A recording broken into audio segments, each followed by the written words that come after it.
Bonsoir tout le monde. Good evening, everyone. Welcome to our regular council meeting of June 12th, 2023. Item 1, roll call. All members of council are present. I'll ask everyone to please stand for the territorial land acknowledgement statement and moment of reflection, as well as the national anthem, please. We acknowledge that we are on unceded territory of the Anishinaabe and the traditional lands of the Haudenosaunee, Huron-Wendat, and Kanyen-Kahaka peoples. We acknowledge our shared obligation to respect, honor, and sustain these lands and the natural resources contained within. Attendu que le Canada est fondé sur des principes qui reconnaissent la suprématie de Dieu et la primauté du droit, prenons un moment de réflexion personnelle.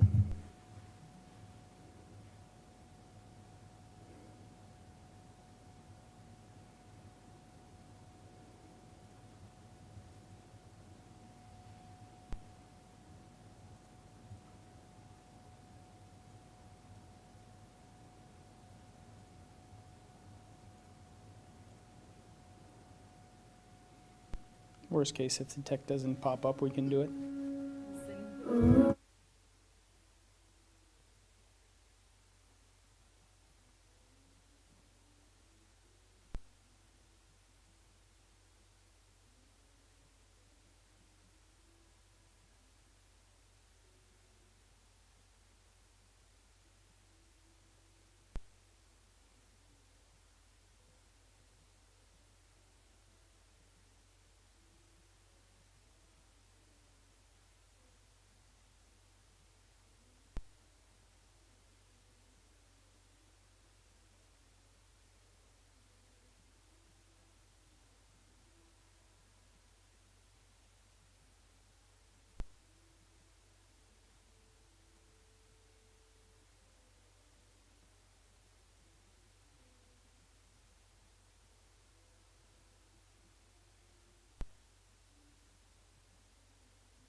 Thank you very much, everyone. Merci beaucoup.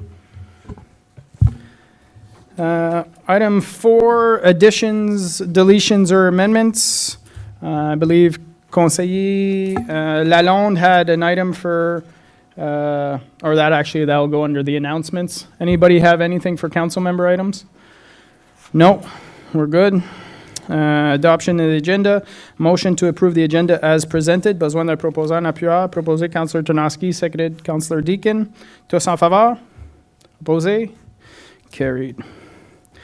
Item 6, déclaration décret PECUNIARY. Hearing, seeing none. Item 7, adoption of minutes. Special council minutes of May 16, 2023, and regular council minutes of May 23, 2023. Motion to approve the following minutes as presented. Need a mover and a seconder, please. Moved by Conseiller Lorrain, seconded by Conseiller Lalonde. Questions? Hearing, seeing none. All those in favor? Opposed? Carried. Thank you very much. Item 8, presentations by Madame Nadia Seguin from the UCPR addressing homelessness in the United Counties of Prescott and Russell for information purposes. Bonsoir, Nadia. Bonsoir. Bonsoir. Oui, parfait. Mes slides sont en anglais. Je peux le faire bilingue, ça n'a pas de problème. Whatever you're comfortable with, il n'y a pas de trouble. Parfait. So every night, more than 30,000 Canadian men, women, and children sleep in the shelters or on the streets. Over the course of the year, more than 2,000 to 35,000 Canadians will experience homelessness.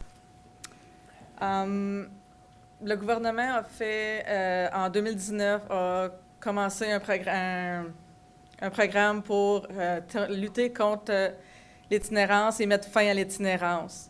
Dans ce programme-là, il y avait les municipalités, les villes qui doivent s'impliquer. Donc, les comtés unis de Prescott Russell ont pris en charge ce projet. Puis, mon poste, coordonnatrice à la stabilité du logement, a été créé de ce fait. Il y a aussi un poste qui est Manon Lalonde, qui s'occupe de la liste nominative, qui est en anglais le by name list. La by name list, je vais aller vite dans mes... la by name list, c'est une liste que les comptes unis gardent, c'est hautement confidentiel. On a des noms, des numéros de téléphone, des personnes qui soit se cherchent des logements qui sont sur la rue ou qui ont des notices d'éviction qu'ils savent qu'ils ne pourront pas rester à leur demeure.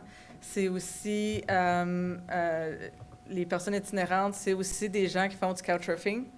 Donc, je perds, moi et mon conjoint se divorce, je m'en vais rester chez mes parents. Je suis une sans-abri parce que je n'ai pas de domicile fixe à moi. La liste est temporaire, puis elle est très confidentielle. La by name list, c'est vraiment identifier les personnes pour être en mesure d'avoir des services pour ces personnes-là, de savoir quelle municipalité a quel besoin, puis de travailler avec les municipalités pour venir à bout de qu'il n'y ait plus d'itinérance dans nos municipalités. Pour pouvoir être sur notre liste nominative, la by name list, c'est 16 ans ou plus.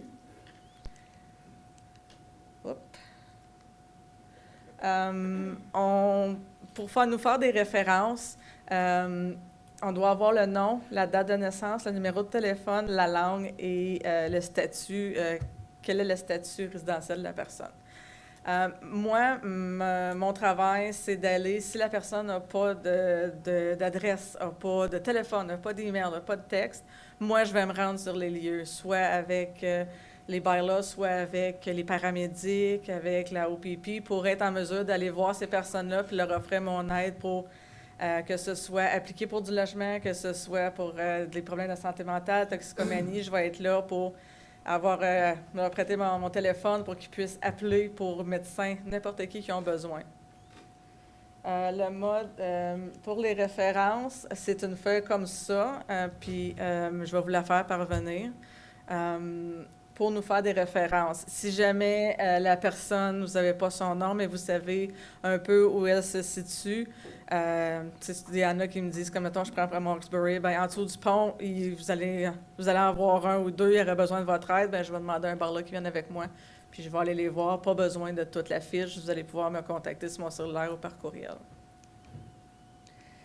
Nos statistiques. Il y a 32 personnes qui sont sans abri dans la région de Prescott-Russell, 16 qui sont des femmes et 16 qui sont des hommes. Il y a 21 personnes qui sont des adultes seuls, 6 qui sont une famille avec enfants, 1 qui sont un couple, 1 qui sont quelqu'un de entre 16 et 25 ans, puis 1 qui sont entre 16 et 25 ans avec un enfant.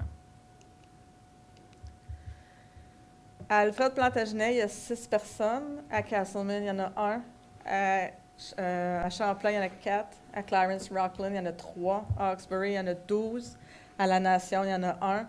Puis il y en a 3, malheureusement, qui ont dû quitter Prescott-Russell puis aller soit dans des shelters à Ottawa, Montréal ou de la famille au loin parce qu'ils n'ont pas pu se trouver une place dans les comtés unis.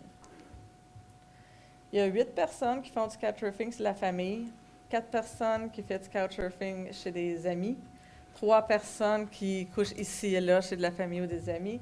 Il y a une personne qui est soit dans un hôtel, motel ou un shelter. Il y a 5 personnes qui sont en résidence pour personnes âgées, santé mentale ou victimes d'abus. Il y a 2 personnes qui sont dans des tentes ou des sheds. Il y a 3 personnes dans des véhicules. Puis il y a 4 personnes qui sont dehors sur un parc. Il y a une personne qui est sur l'assurance emploi. Il y a 3 personnes qui sont sur la Canadian Pension Plan. Il y a une personne qui a un emploi à temps partiel.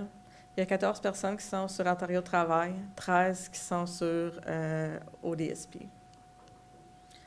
Il y a une personne qui, sur ces 32-là, c'est à cause des problèmes interpersonnels qui sont sans abri.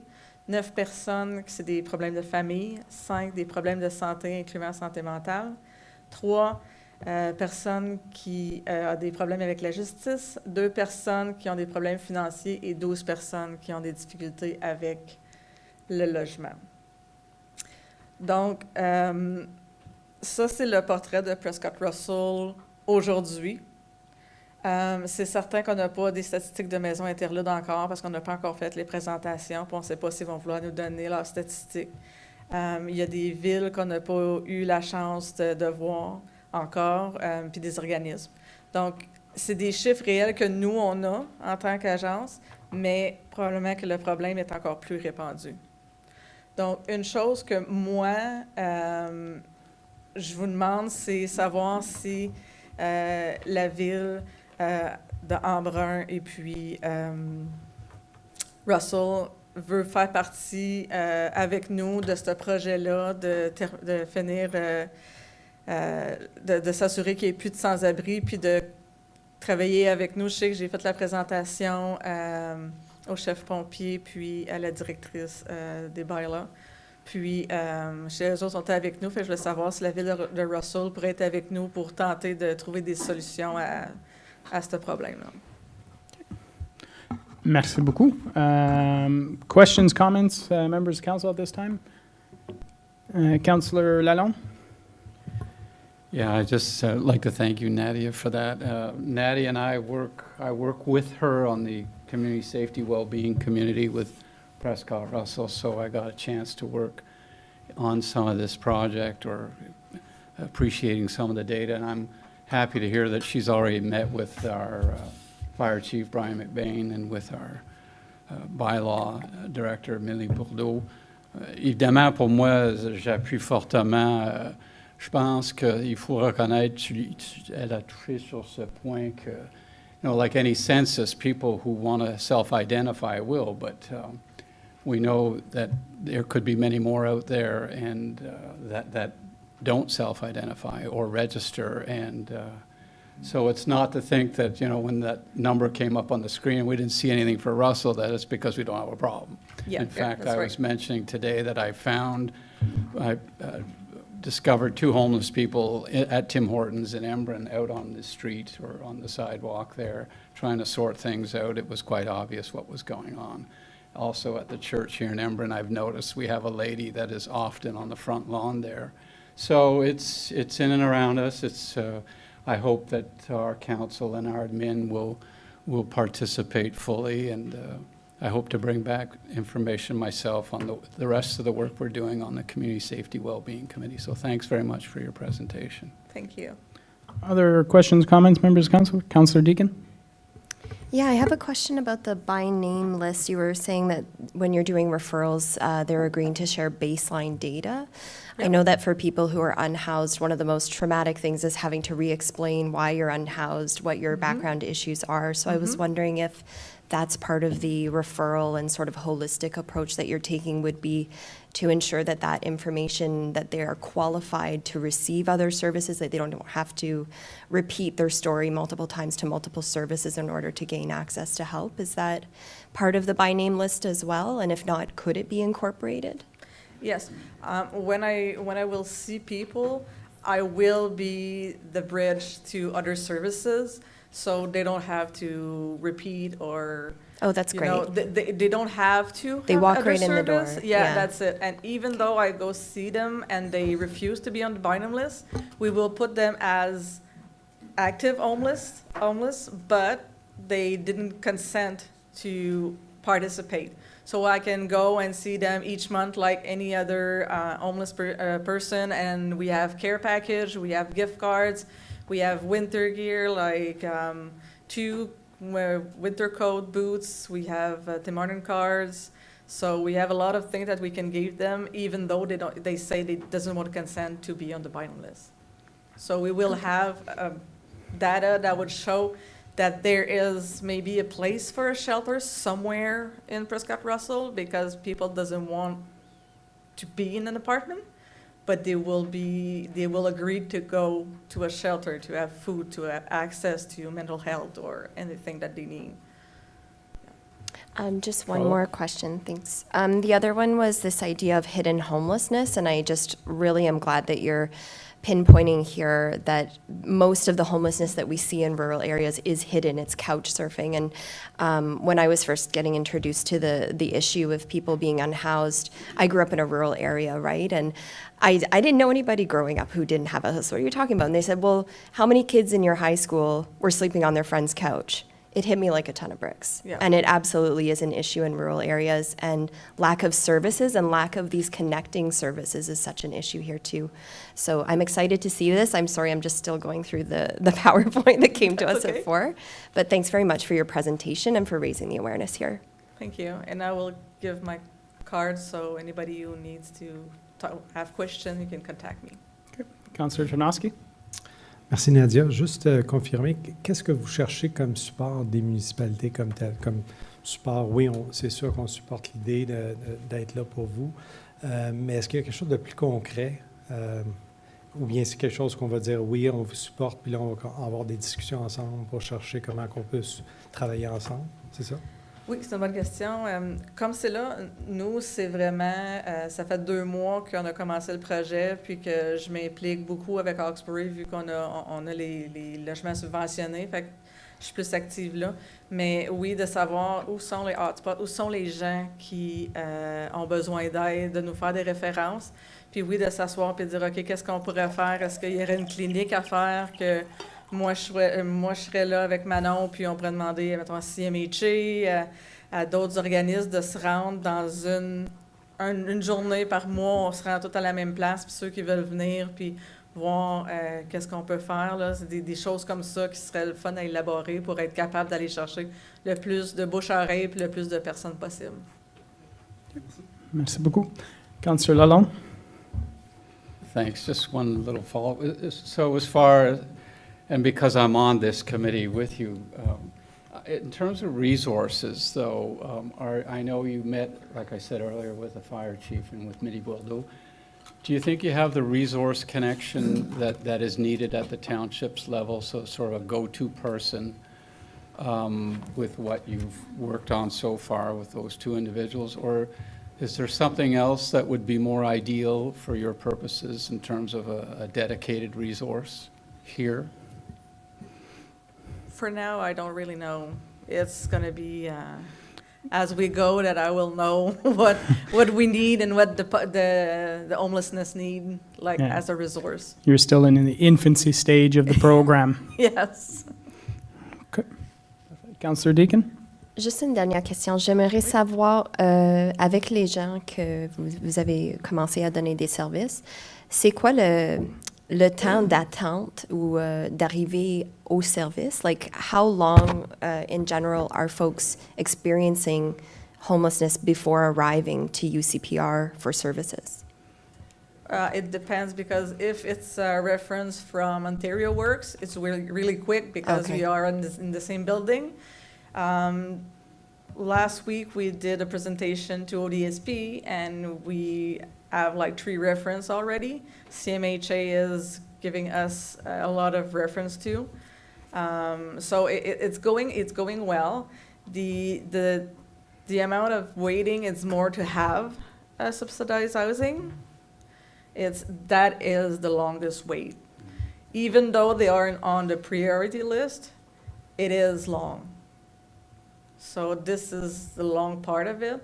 But for me to make reference to addiction or mental health or to have a doctor, or I have a lot of resources that I can refer to.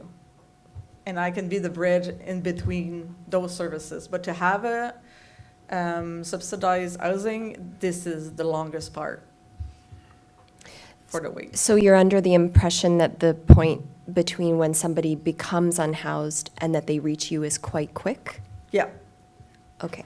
If they are on Ontario Work or ODSP, CMHA, they know us. Mm-hmm. We're gonna have a presentation with the General Hospital for the crisis team and the ACT team, so it might be quicker for those one too. But yeah, maybe we'll need to have more. Maybe on your website have a little thing. to reach us if they are in need, or that I can maybe do something and send it to you to see if you could put that on your webpage. Okay, parfait. Anything to add from the administration on this one? No, thank you. Parfait. Si jamais tu as besoin des ressources, évidemment, tu as les contacts de l'administration, reach out, puis s'il y a besoin de plus de discussions à table du conseil, l'administration serait prête à l'amener, définitivement. Merci beaucoup. Merci. Bonne soirée. Prochain item, next item, delegations, we have none. Item 10, consent item. Motion that all items listed under consent items be received as presented. Item A, minutes of the Attainable and Affordable Housing Committee of May 4, 2023. Item B, minutes of the Community Diversity, Equity, and Inclusion Advisory Committee of May 9, 2023. C, minutes of the Seniors Advisory Committee, May 11, 2023. D, minutes of the Township of Russell Public Library Board, April 20th, 2023. And item E, minutes of the United Counties of Prescott Russell, April 26, 2023. Need a mover and seconder put on the floor, please. Moved by Councillor Ternosky, seconded by Councillor Deakin. I'll call for the vote. All those in favor? Opposed? Carried. Next item, item 11, option en matière d'espace de co-travail, rapport EcoDev 03-2023. The council received report EcoDev 03-2023, dated June 12, 2023, and direct the administration to proceed with the preparation of a business plan, including financing requirements relating to the establishment of a pop-up co-working center. Mr. Fonin, Madame Tremblay. Bonsoir. Bonsoir. Donc, comme mentionné dans la recommandation et dans le titre du rapport, en 2020, le département de développement économique a préparé un plan d'affaires pour justement voir s'il y avait des besoins au niveau des coworking, donc des espaces de travail partagés. On avait, en 2020, fait un sondage justement pour voir s'il y avait un besoin au niveau de ça. Par la suite, COVID est arrivé. Donc, on a mis un petit peu le plan d'affaires sur le back burner pour voir exactement c'était pour être quoi les tendances après COVID. Donc, maintenant, on est en 2023, la pandémie est maintenant terminée. On a engagé au début de cette année une firme qui se spécialise dans justement l'évaluation des besoins du coworking. Donc, j'ai avec moi ce soir Bob Perkins puis Craig O'Donnell qui ont travaillé sur les deux rapports. Je vais leur laisser la parole dans 2 petites secondes, mais I just want to mention to council that we're just in the initial phase of the program to see if there's a need, to see if we want to move forward. So we want to have that discussion with members of council to see are we continuing this moving forward, to see if we want to pursue having a co-working center. So we didn't go into a level of details of looking at a specific space. So as you see in the report, we evaluated many space that could be available to us, but the financial part of it is something that would come up later based on the selected option and also on the model that we would be moving forward with. So as you've seen in the report, there's different model that could be evaluated. So I'll let that conversation to be having with Greg or Bob, and then we could have a discussion moving forward with that. Parfait. Merci beaucoup. Good day, gentlemen. Good evening. How's everybody this evening? We're thrilled to be here, and thank you for having us. I'll just give you a little introduction. So Greg and I, Greg O'Donnell, Bob Perkins, we each have over 30 years experience in real estate. Greg more on the transactional side and dealing with clients, public sector, private sector, transactional work. And I will defer, he is the expert on co-working centers because he's been working on them for 20, 25 years. Myself, I have more of a, I'm going to call it a development background. I've worked for construction firms and development companies.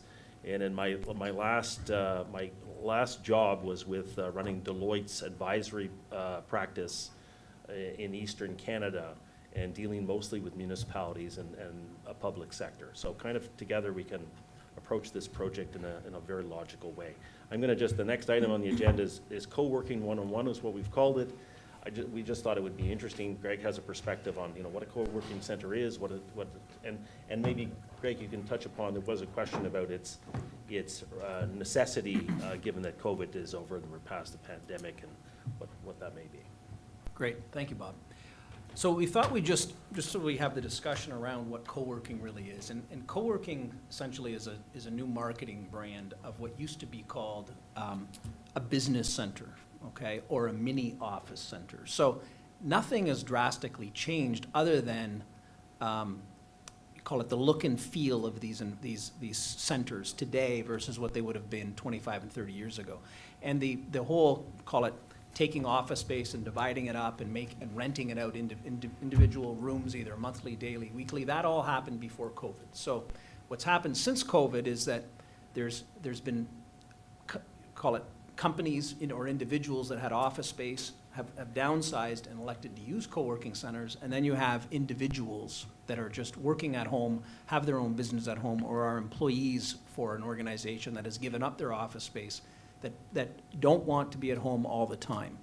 But co-working really at the end of the day, for the most part, isn't people working together, co-working, right? It's really just the sharing of space, but you obviously pay for it in a typical environment. It's not free like a library or something to that effect. So we just wanted to make sure we frame that. But what's happening in these centers, depending on how they're operated, so that is a big depends on. Sometimes you have a lot of daily activities going on, meaning the space is rented out, meeting rooms are rented out, event space is rented out, sometimes in the evening, sometimes during the day. And that activity that goes on creates the vibe that draws in people today versus the historical manner in which people just simply rented an office, right? So it might have been a financial planner, a lawyer, a traditional old, we'll call it old line type industries versus today you have all sorts of people, entrepreneurs, people that work for companies, people that are given money from their company to spend in a co-working center. So I've assisted I've negotiated 5 separate leases with co-working center type environments. And I've seen the differences and I know how they run better versus those that don't run as well. And I've seen that mainly in Ottawa and in Kingston. So at the end of the day, the question still comes back to us, is there a need still, even though COVID is over?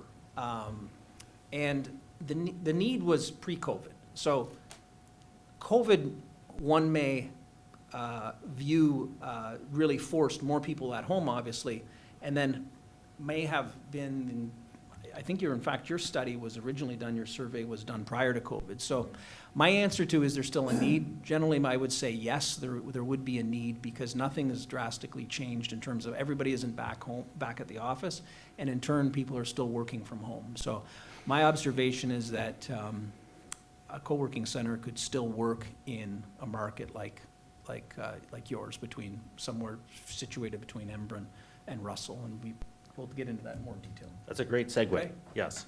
So when we looked at this project and in concert with Dominique, we kind of looked at how should we approach this project, and we kind of decided collectively that a modular approach to it, that was a bunch of gates so you could decide if you wanted to proceed and you wanted, and what we recommended as a first study, which I'm just going to go over ever so briefly tonight, was what we'll call a viability type of undertaking. So really try to assess, and there was quite a methodology that was deployed, try to assess what is the market for this type of facility? How many people are working from home currently or own a business from home through Stats Canada data and other methods?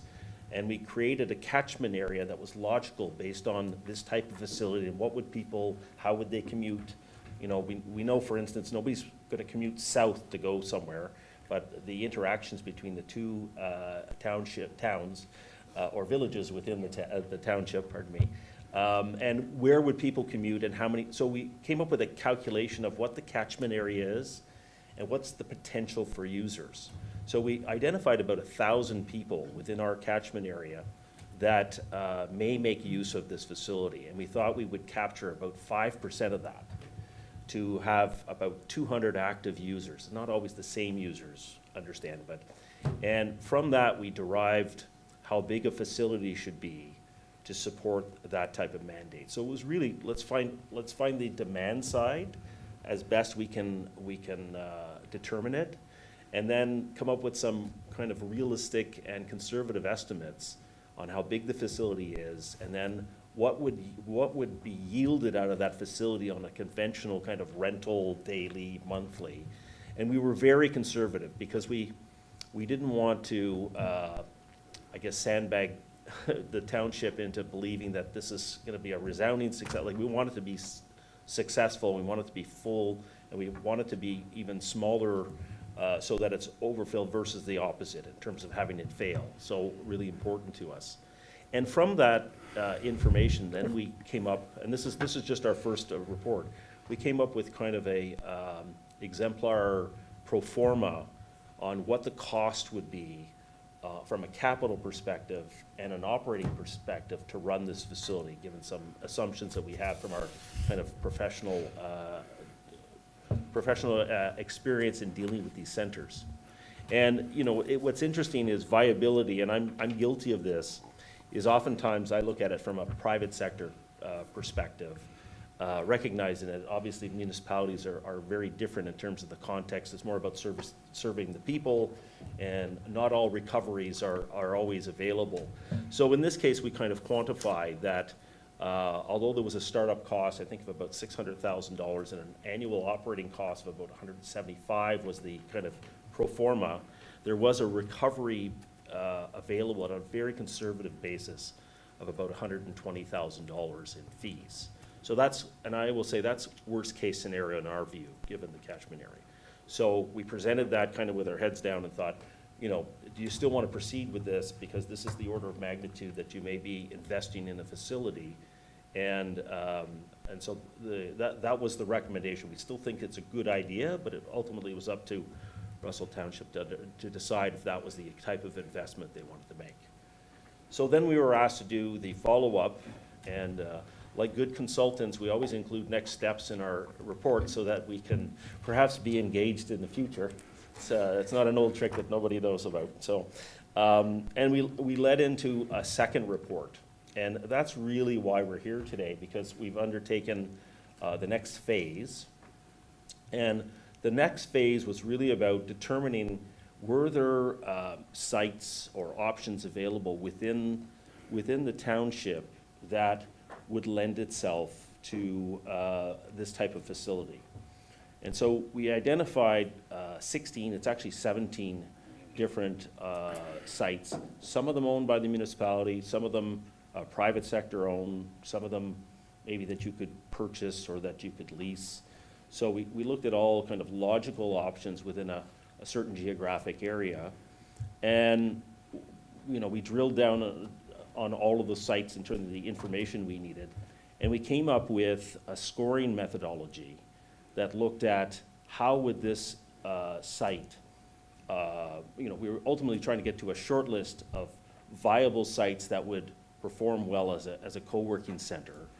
And then on top of that, we included an order of magnitude costing for each of them.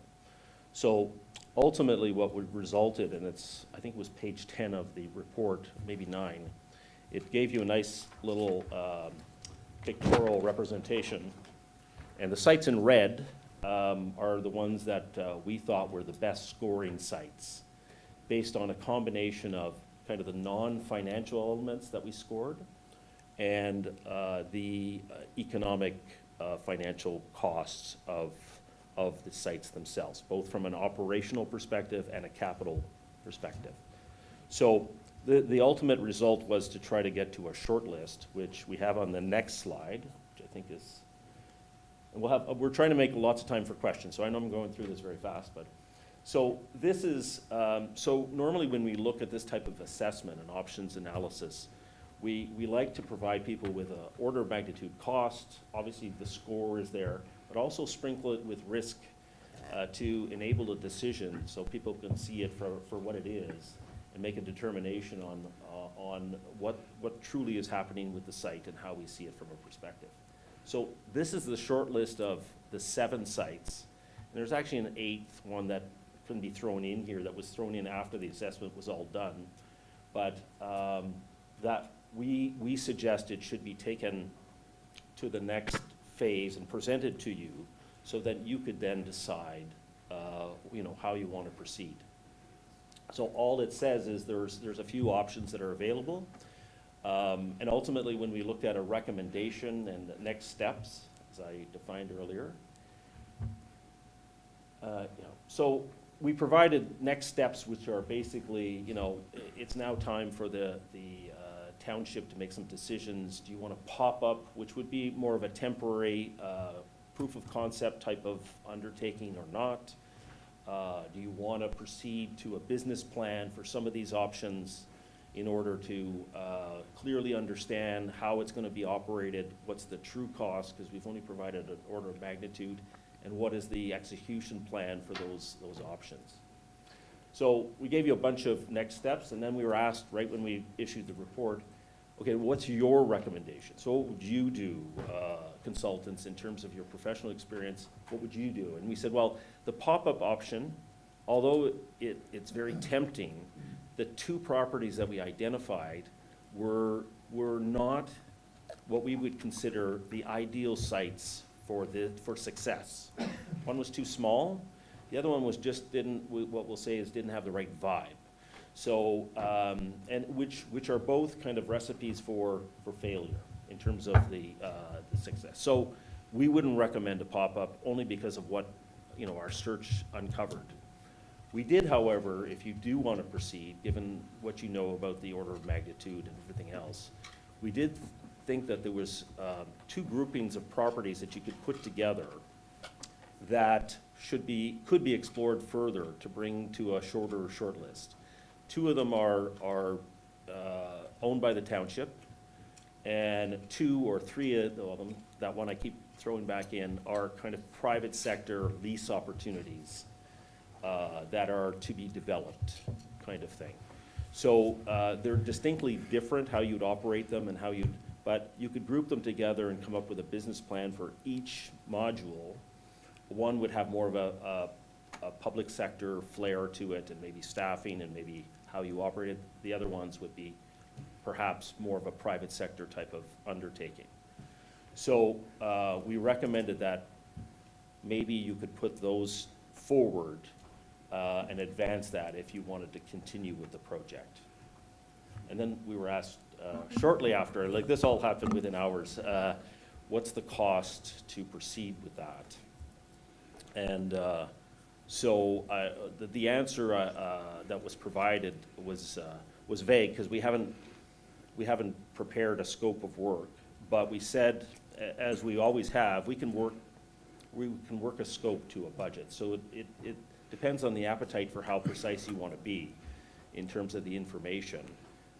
So we had suggested that we could advance 2 business plans at about $10,000 a piece, but we would follow up with a true scope that could be approved and what have you to look at those 2 projects. And the last recommendation was, maybe advancing, I'm not sure how this is funded. I've heard over and over it's not in the budget, so, and I'm not sure what the process is here, but you may want to take those steps towards at least looking at how it's going to be funded and when. Perfect. So I just want to clarify if it's possible. So based on the discussion that we had, obviously after the fact that the report was given to council, I didn't want to make any changes. So as you can see, the recommendation from the consultant is different than the department's recommendation. So obviously we would recommend to council to move forward if you decide to do so with one of the recommendation from the consultant and not maybe move forward with the recommendation from staff. Okay, perfect. To be consistent. To be consistent. Thank you very much. First thing, Louis will separate this item from the general vote. I guess I can start off. So, thank you very much for the presentation and all the details. It was very intriguing to see. I have to admit, my private sector side came jumping out right away and said, not a snowball's chance. But then I had to put that aside and say we're looking at this from a service perspective. So I did go through the process. I'll give council members an opportunity. I'll be honest, the only time I've ever heard of somebody asking for a co-working space is the day after the federal government announced that they were telling people to go back to work. everybody said, can you do like Orleans? Can we have something like that? I think that, however, has to be an agreement directly with the federal government that permits that type. I did actually have a conversation with a private business owner who was looking at this privately before COVID. And he said, I spoke to him just the other day, and he actually said similar. He says, at this point in time, from the private sector side of things, he says, with all the changes going on at the federal government, the federal government has not committed to its employees that they will pay for co-working space. So he says, until that's done, he goes, chances are employees will work from home because they're not going to do it out of pocket. So I think that's just the reality where we are. You know, if we're looking at the numbers and we said we had 10,000 people that are willing to do this, or, you know, right now you mentioned 1,000 people, that was a section that was outside of our township. Realistically, we're looking at 100 people within our own community. I'm like, this is a big investment for 100 people, and that's top end. So that's my thoughts, but I'll give members of council an opportunity. Councillor Tarnowski. So I have a few points to make. So I think this is very much like the bus servicing question that we had a year or plus ago. After COVID, everything's changed, and we really have to kind of see where it lands, and I'm not sure that we have those answers yet, as you were alluding to, Mr. Mayor. I'm interested, it is an interesting report. We have plans of transforming 8 Blaise Street into a library, and so I'm just wondering if you were aware of that, and if so, my question would be, why would you recommend the Russell Library as a good prospect, whereas this Blaise Street wouldn't be a good prospect, according to the color coding there? I find that intriguing, considering that I know that the library board is considering working space, communal kind of meeting room space, and that facility seems to be large enough for me to be an ideal location in our township for that. So I was just wondering what rationale you had around that. You want to speak to that? Well, yeah. why don't you speak to the pardon me, the scoring. Speak to the scoring, because it's the data in behind the result that matters. In other words, how we scored them. Okay, so Yeah, I'm gonna try to speak to that, and then I'll talk about how or why we think it is a good location or a good Well, fit. why don't you just deal with that? Because Okay, ultimately, okay. the scoring is reflective of that, so. Okay, so I won't speak to contrast between Russell and the new location, okay, or Blaise Street, but having a bowling alley, I mean, frankly, and I'm not sure, we didn't get any data on whether the bowling alley is staying. Yes. It's staying, okay. So, and we haven't been in the facility while the bowling alley is operating, which in itself is another additional mix to a center and potentially, we'll call it some noise. But in particular, I think actually just to address Russell was only in the context of a pop-up. No. Go ahead. Just going by memory here, because we've reviewed various sites, but ideally the location for a co-working center, and when we observed between the two, let's call it former, so Embrun and Russell, is that the ideal location, and we did a measurement, you'll see in our report, of X number of kilometers. The central point, first of all, is somewhere in this business district here, okay? So one was the location, and number two, we didn't think that, I guess, that particular sort of, let's call it, buried in relatively deep in a residential neighborhood with a lack of amenities that you could walk to or we'll say quickly drive to, was also an important factor in deciding on that location. It wasn't to suggest that it being in a converted library per se wasn't the right move, because we would have been in support of that concept as a short term in particular, or even maybe a potential longer term. But historically, most of the co-working centers that operate are not in libraries. Yes, they are in some places, and that's not an abnormal thing, but those that have been most successful that you will see, whether across the United States, across Canada, are usually not in libraries, okay? Yeah, so, Well, it's also the vibe, right? Because when you're trying to mix, not to say libraries are all quiet these days, that's not this. You had a library. yeah, Well, I'll get that. So some of the research that we've done actually shows that, like, the city of Ottawa has a new library that they're building. Most of it, there's very few books, okay? Most of it is like a co-working center. So when we originally went into this project, we actually visited the library that's existing, and there were, 5 people working at a computer desk. Now, as a facility, wouldn't it be wonderful if you could get 50 people doing that every day, and in a municipally owned facility, and actually getting revenue, which you don't in the library really traditionally. So from a physical building, from an infrastructure, from a staffing, it is an option that is worth considering. To Greg's point, both library locations are kind of not in the mix of what is cool and right. So it's not, we're not saying that that's the best locations. It scored the best, better than the other ones we looked at. So it's relative. But we thought it needed to be explored.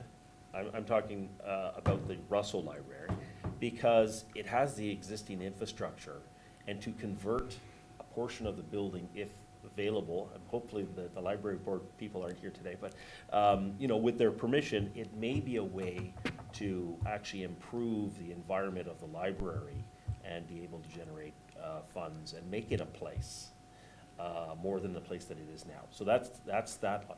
The other location for the library, with no disrespect intended, just from a real estate perspective, we don't even like a library being located there.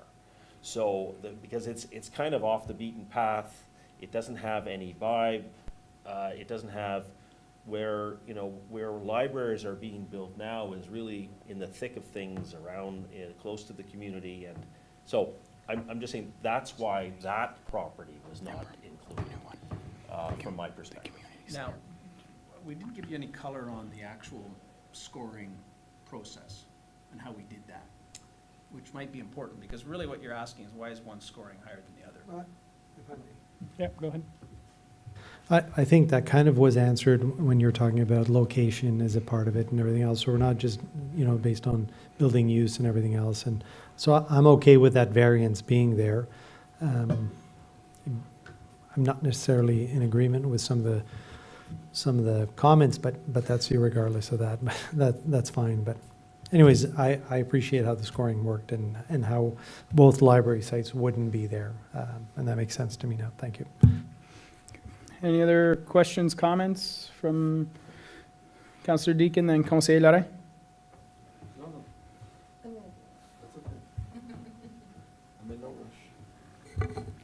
I read this with great interest, so I really appreciate that. I'm excited that we're having this conversation this evening. And I do echo some of the concerns of my colleagues as well here up at the council table. So it's my understanding that events, trainings, activities like that are key revenue generators for co-working spaces. It's basically you're looking at mixed revenue streams in co-working spaces. You want to maximize the activities that are happening there, the hours that the space is generating revenue, et cetera. So it didn't look like in the 2,000 to 4,000 square foot that there would be planned event space. So I'd just like to hear more about that. Yeah, that is the plan. In fact, one of the recommendations we have made and will continue to make is it needs to be an active place, properly managed, and have activities. And really the revenue that's generated is less on the actual chairs or the seats or the suites. It is on the activities and services that are provided there. So in a business, go ahead. But to keep in mind, the event space is not necessarily a separate room, okay? So typically the way these co-working centers are set up is you will have a lounge area in addition to, now in 2,000 feet, granted, you're not going to have a very large lounge, okay? But what you typically also try to do is have some ability to use outdoor facilities if you can in the summer months. So when you start to get up to 4,000 feet, your lounge might be 1,000 feet of that total area. At 2, it's going to be pretty small. So part of this, and how we started this process is we didn't have the We didn't have the knowledge to say, okay, can we make this 5,000 feet, 10,000 feet? Because at the end of the day, we still had to look at what was the size of the market. So we kind of had to scale our assumptions for our first pro forma based on the size of the market. Now, and we were, as Bob mentioned earlier, we're very conservative on our numbers. So when we took our StatsCan data and worked it all backwards and then took a percentage of that to arrive at what did we think, and then based off of, when you read the report, industry standards, the number of people that typically in a population will use a co-working center. So we also use that to arrive at how large should this center be. So definitely you need space, but it's the lounge, it's not a separate room per se, other than meetings, okay, generate revenue. So people that come in have a, you know, a teacher-parent, PTA types meetings, and so evenings, day, businesses, you name it, not-for-profit type meetings that people have generates. In fact, for example, in Kingston, my client generates $1,000 a day on a 15 to 20 person room in terms of meetings that occur. So give or take. Is that the Fractal space? That's correct. Yeah, that was a Yeah. beautiful space. Yeah, And great branding too. definitely. That was my next question, was about how much I love that website and the energy, the vibe, Were if you want to able- use did your you term. Did you attend their center ever in Kingston? No, I've never No? been to the Okay. Kingston one. So they use a lounge, right? Now that center is 8,000 feet on the ground floor, and they've continued to expand. But their lounge is what they move all their furniture around, and that's where they're constantly having events, including during the day when people are working in their offices. Okay, so they have the ability to close their door, et cetera, et cetera. So they have activity going on even though it's not just in the evenings. Yeah, the one thing I wanted to mention about the Fractal space, I don't know if my colleagues had a chance to actually look at those websites, but the one in Kingston, the very first words that you see on the homepage are, "Welcome to our community." Does that sound like something that a business center would brand itself as? I just was really struck by that, and just the vibrancy and the inclusiveness of the different sorts of, again, different players, but also different revenue streams that you can be bringing in when you have an open, welcoming brand such as that. I was wondering about the census data that you were looking at, because it seemed like the numbers that you were looking at there were, I know that in the census profiles, you can look at how far are people commuting, you know, demographics, obviously, but it didn't look like you were including in there businesses, nonprofits, regional service providers, because here in Russell, we have quite a unique geography. Nadia came to us tonight, probably all the way from L'Orignal or Hawkesbury, an hour away, which is the county seat. A lot of our local services are not located here. We have satellite offices here, not just for county services, but also healthcare and various things of that nature. Being in a rural community, this is our reality of even business people coming in and out all the time, right? So I was just wondering if you could lean in a little bit more into detail. Those numbers that you used to look at the market size, you know, census profile is so limited. Was that really just employees and commute times, and is that how you determined? So we used Russell Township data. Yes. Okay, specific. So we didn't, and then we also know that the industry norm, or as we call it industry or just the norm, is about a 15 to 20 minute drive. Okay, and that's the distance that people will typically commute to a co-working center. Maximum. A maximum, okay? Not to suggest, though, if you reside in Hawkesbury on your way through to Ottawa, you wouldn't stop here. But the problem is we didn't want to model that because we would end up with a big number, which then somebody could shoot holes in and say, well, you know, you use too large of a catchment area. So what we did was we looked at the you know, call it the central point. In fact, we used your offices here really to gauge, you know, more or less what the center of town was.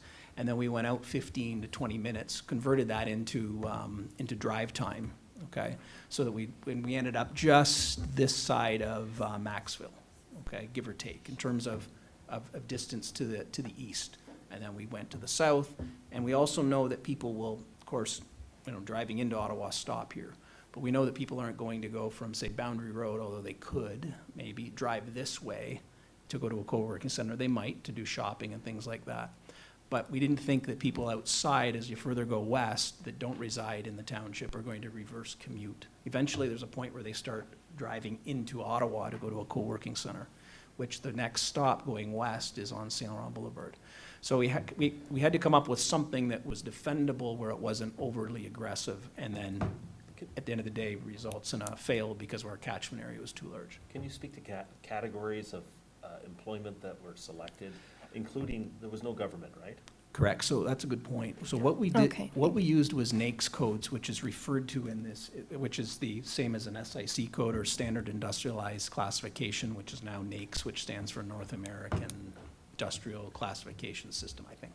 So we use those to define, in a sense, the type of worker, okay? Because we had to, again, so thankfully, the StatsCan data enables you to slice and dice right down to the type of employee that, or number of, the types of employees that reside in the township.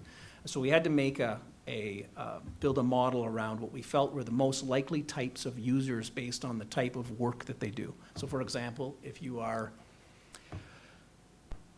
although working from home, farming or agriculture is work from home, but you're not likely as often as somebody who is a computer programmer to go to a co-working center. So we had to kind of slice and dice that, and in our report, we've done that, we've identified it. So, and we didn't include government workers for a reason, because they have a co-working center at the Orleans Town Center, right? Plaster Orleans, which is available for them to use. Now, that is still a decent commute, but if they have to pay for it here, our guess was they might go there.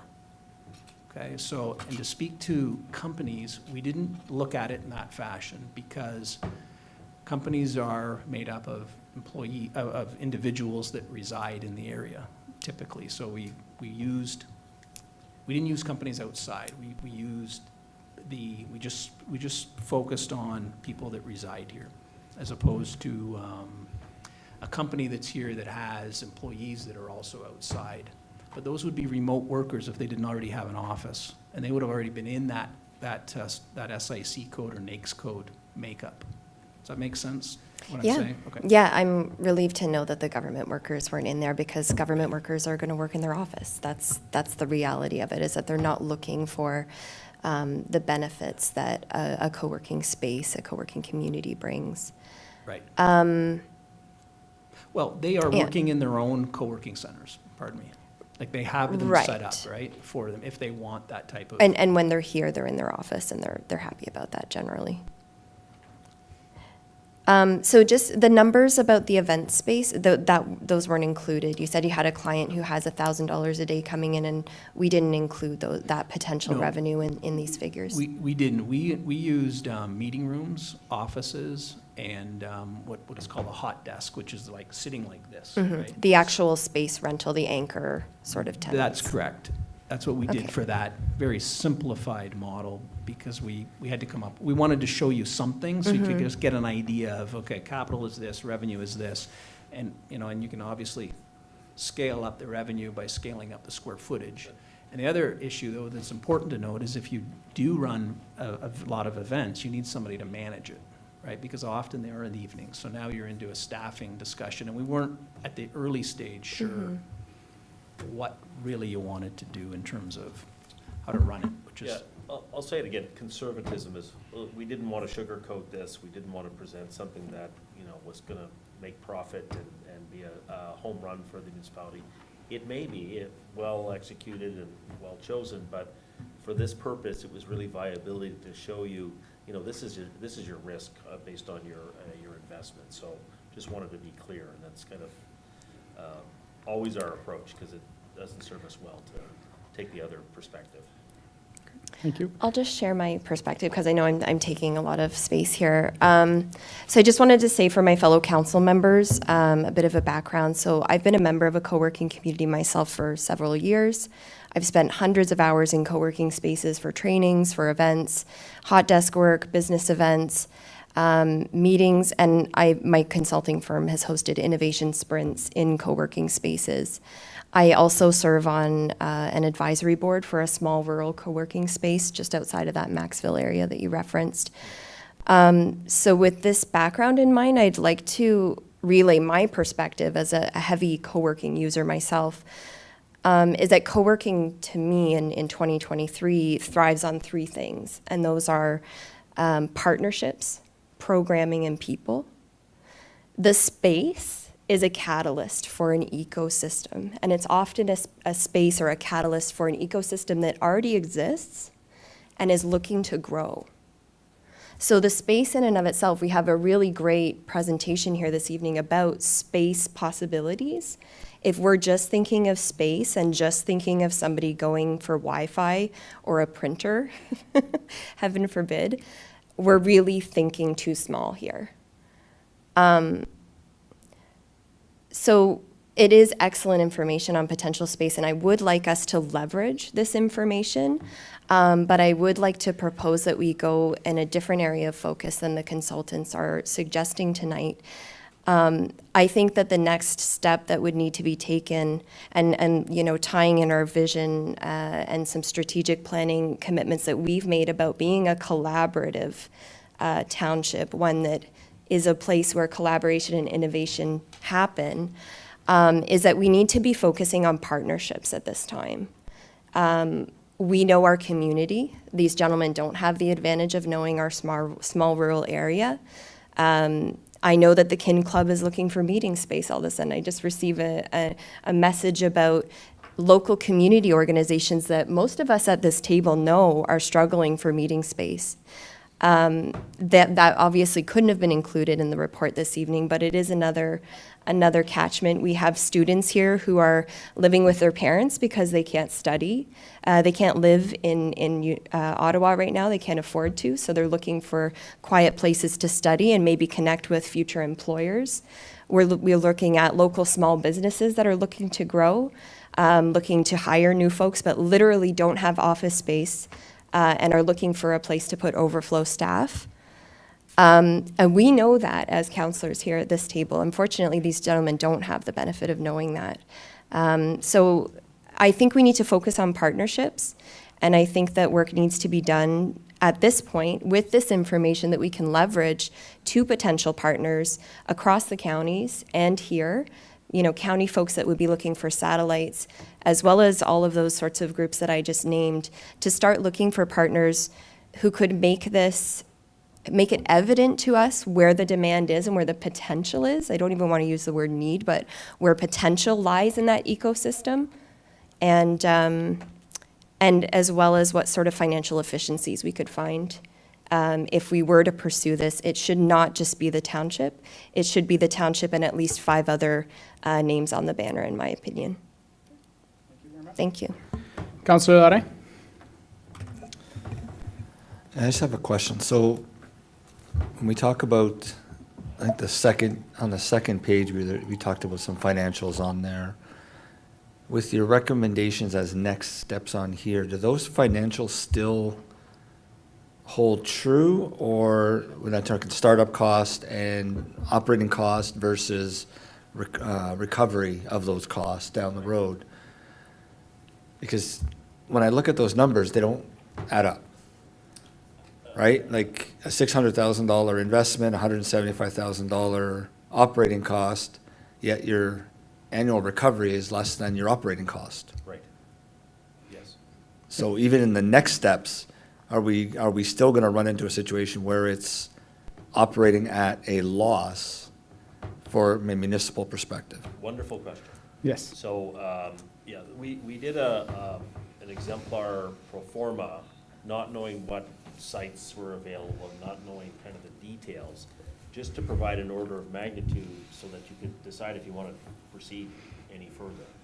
So that was the purpose. And when you look at the actual costs that are predicted, and then you look at kind of our breakdown of costs for all the options that we got, it's still order of magnitude. It's pretty close on average.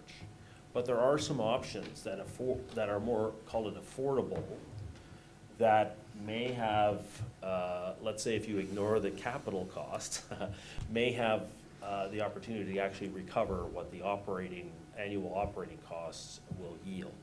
So to answer your question, there may be options now that afford that. There are also, you know, something that wasn't built into the analysis, the financial analysis, is when you're improving an existing municipal asset, that, and I'll use the one on Industrial Street. I don't know if you have a name for it, the Building behind us. Yes. behind us, yeah. Ambulance. It was a facility that, for instance, was considered for an expansion of office use at one point in time, from what we understand.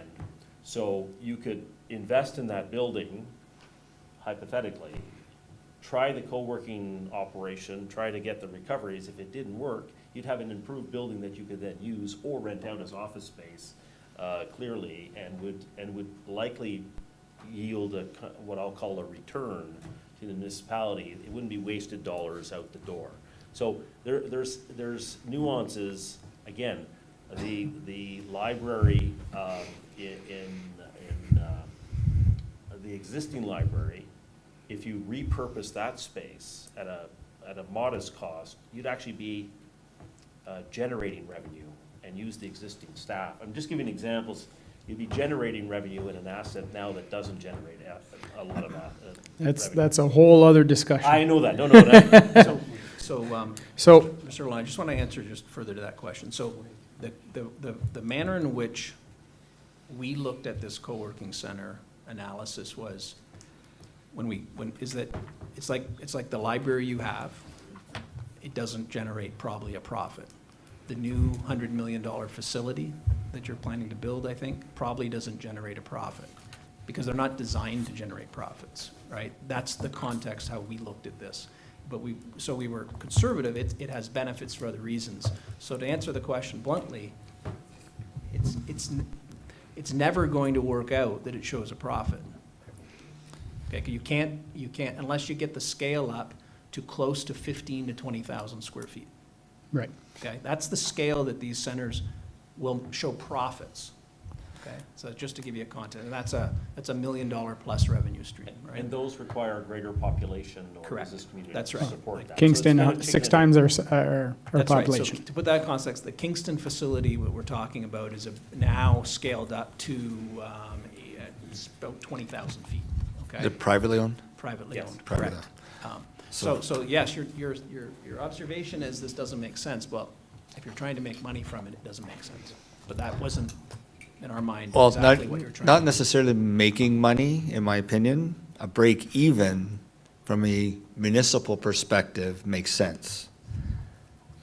At a loss of tax dollars, that's How that's much of a tough. loss? how much of a loss? Right. Yeah, I don't have a personal opinion on it.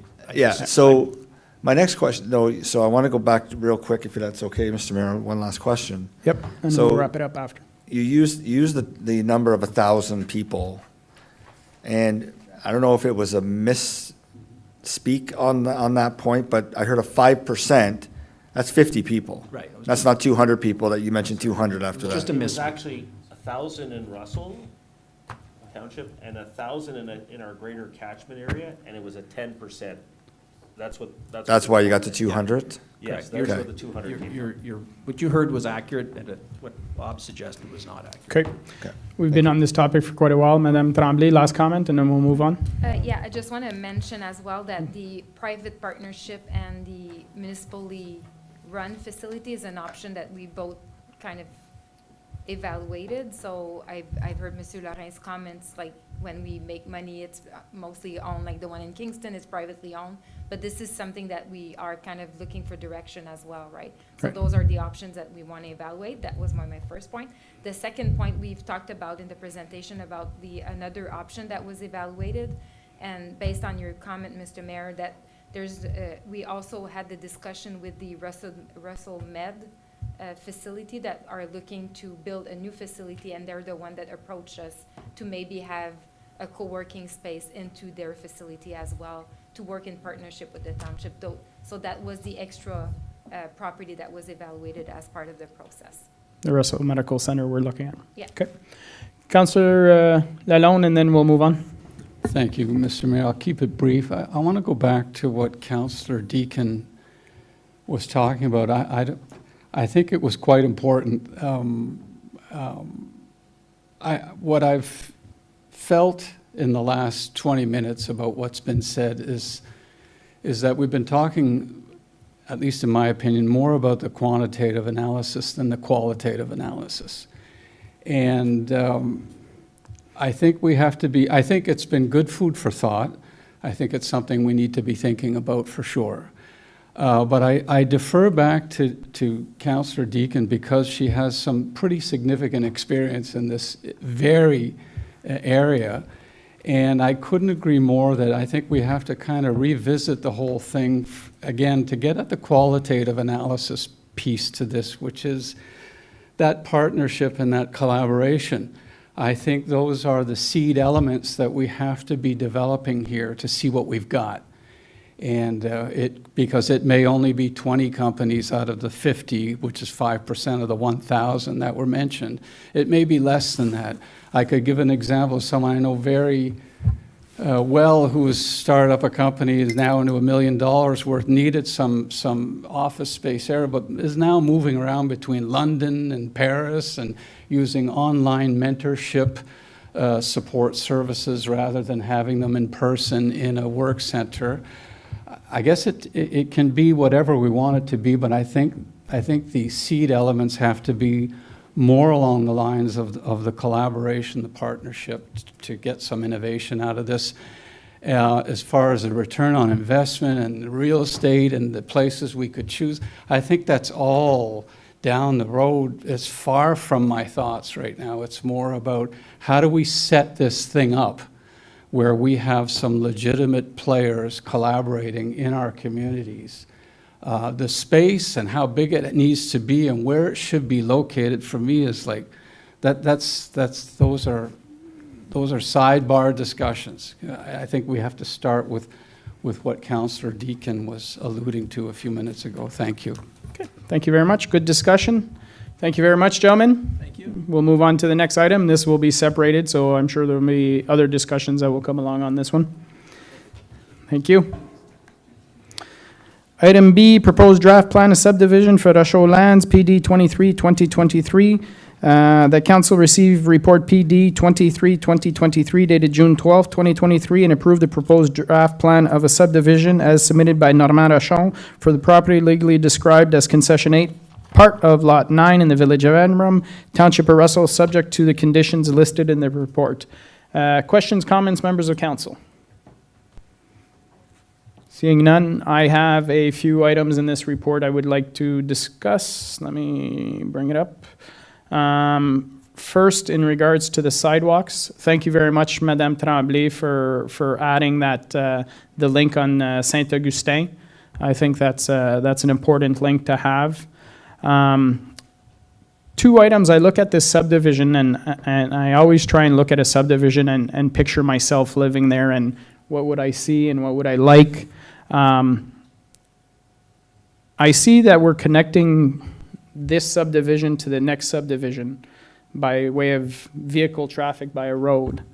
And I keep thinking to myself of all the complaints about speeding that we get over time and, people are using this subdivision as a shortcut because it's, the path of least resistance. And I think to myself, wouldn't this be a beautiful place just to have a pedestrian crossing? Where, people could just walk, have access similar to the subdivision just to the south, how you get from La Chine to Camelot, not Camelot, to Saint-Nair, is just a pedestrian crossing. So I look at that and I say, well, if that's a pedestrian crossing, then si le rapport, c'est page 16, if we want to put it up on the screen, page 16. I see the red line for the sidewalk and I say the only reason we need a sidewalk there is because there's actually traffic that's going to be generated. If you put that as a pedestrian crossing only, I don't think you need that sidewalk. Because we know that sidewalks from an asset management perspective is, $5.60 per meter added annually to our asset management plan. We know there's an operational cost. So it just seems like this sidewalk is, in my humble opinion, in the middle, it's not needed. Anybody who wants to access the sidewalk system is now just walking to the yellow line in the report and is bringing it up. So we'll just put it on the screen here. So, it's page 16 of 25, and it's item B in the agenda.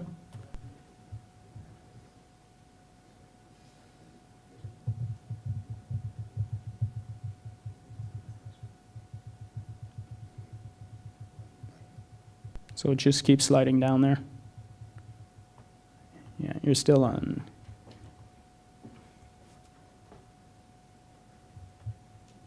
Keep sliding down, yes. You just passed it. There you go. So page 16.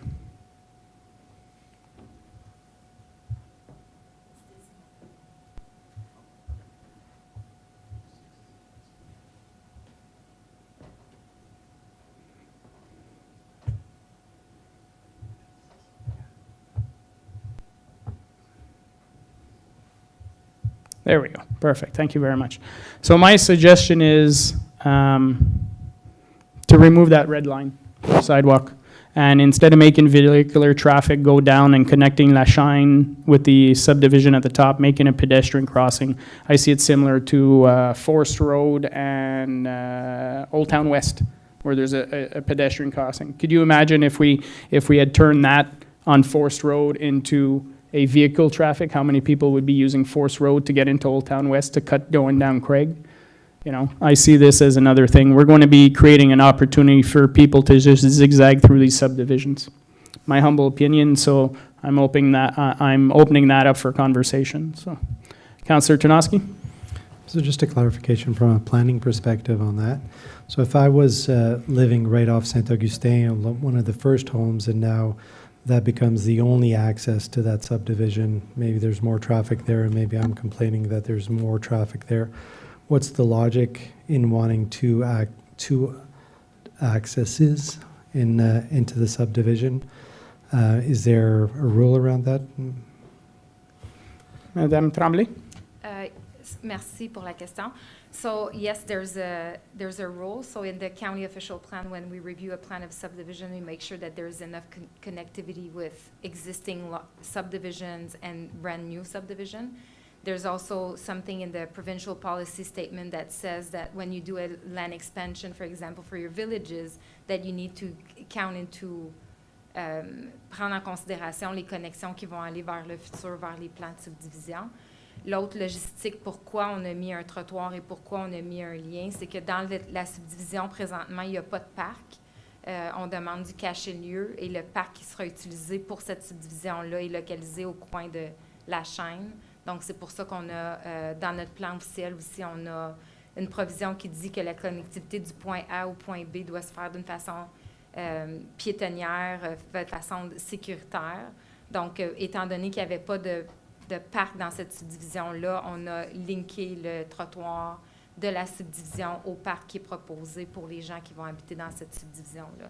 Donc, la logistique, c'est que nous, on n'est pas l'autorité approbatrice, en plus, des plans de subdivision, mais c'est une politique des comtés unis de Prescott-Russell. Donc, on a parlé de la proposition du maire avec le directeur des comtés unis de Prescott-Russell et c'est une condition qui va rester telle qu'elle, à moins que le conseil décide de faire autrement, d'enlever cette condition-là, spécialement pour la connectivité avec la rue d'Azé puis le chemin La Chaîne.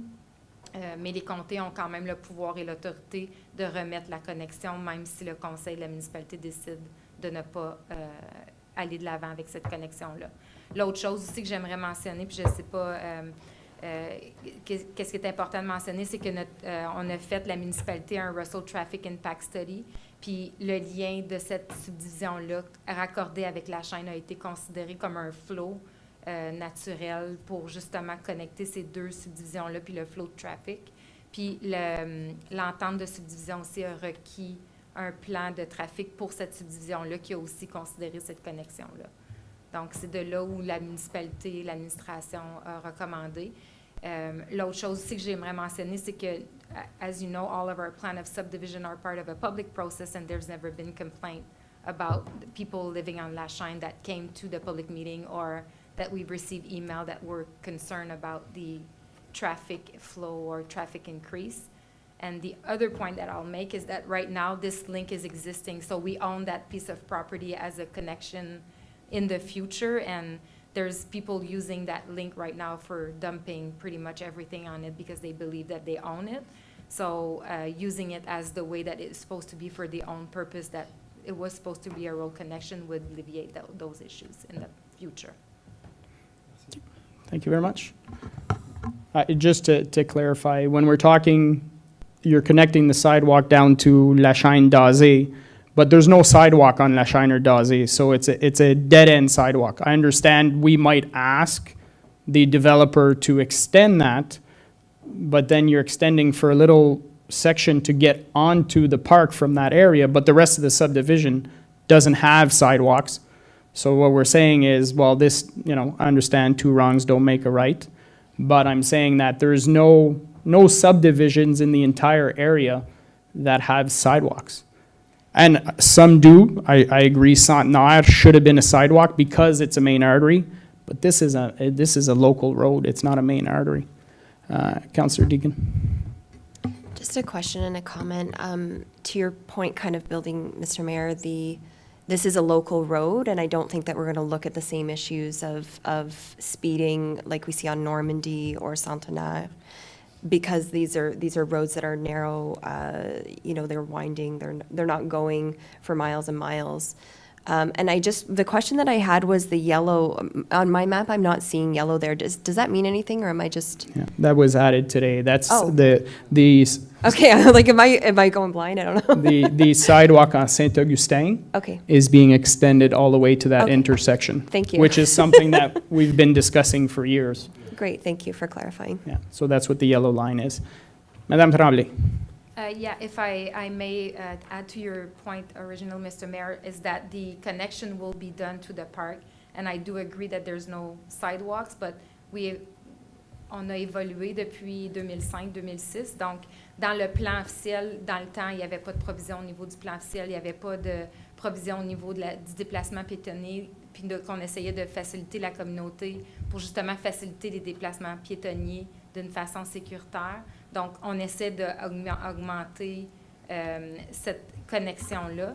Puis pas de toute façon, mais je voulais aussi mentionner qu'au niveau des services, les services d'urgence, donc quand le plan de subdivision est soumis aux services d'urgence des comtés unis de Prescott-Russell, c'est tout le temps favorable d'avoir 2 accès au plan de subdivision au cas où il y aurait une urgence, ou si l'entrée qui est la seule dans ce cas-là, dans la suggestion. Clarification. Moi, it will be emergency vehicle. It's the same width as a road. It's just, it will be available for emergency vehicles if needed. We've done it elsewhere in the township, I believe. And to be correct on your point, so we've done it in Old Town West, and that was pressure that was done by the resident back then. But Old Town West also has 2, and that link was done just in phase 1, where we only had 1 access to Craig, and now we do have 2 accesses to Craig, so it's not needed. So if this one would be the only other access that we would have in the plan of subdivision, so I don't know if this is something that we would have to consider as well for the 911 emergency system. Yeah, I've had the discussions with the counties on that as well. So, thoughts? I'm just making the suggestion. Conseiller Laurent? Yeah, so one of the biggest things I always hear when I'm out walking is sidewalks. And I'll be honest, I don't think we have enough sidewalks in all of our subdivisions, and they keep getting cut every time we come to this table. I know at the planning level, I think we fought for just that level of sidewalks. I understand there's an operational cost. There's also asset management, there's development charges, there's all those types of things that cover off these types of projects. So I have no intention to remove any sidewalks from this plan. And, like I said, we fought for those to get those in, and at minimal, we should have something for people to walk on to get to the main road or to the other subdivision. Understanding that there was probably wrongs done many years ago when that subdivision was done, but the reality is we don't want 2 wrongs don't make a right in this circumstance, in my opinion. No, appreciate that. It's actually interesting. I was having a conversation with another municipality where it used to be sidewalks everywhere. And for dozens of years now, they've been taking it out because they got to a point where operationally it wasn't even viable anymore. So, in Prescott, Russell. So, but no, hey, all good. If, if there's no interest, we'll leave it there. The other topic I wanted to discuss in regards is the parkland space, just so council is clearly aware. So go to the next, keep going further down. Just this, on the report itself. Just scroll down, not that one, the next one. So I just want council to be aware, because I know there's challenges. We've had challenges previously when it came to reports, and we're taking, it used to be in the past where the municipality, when somebody was buying a property, they went all the way to the water line.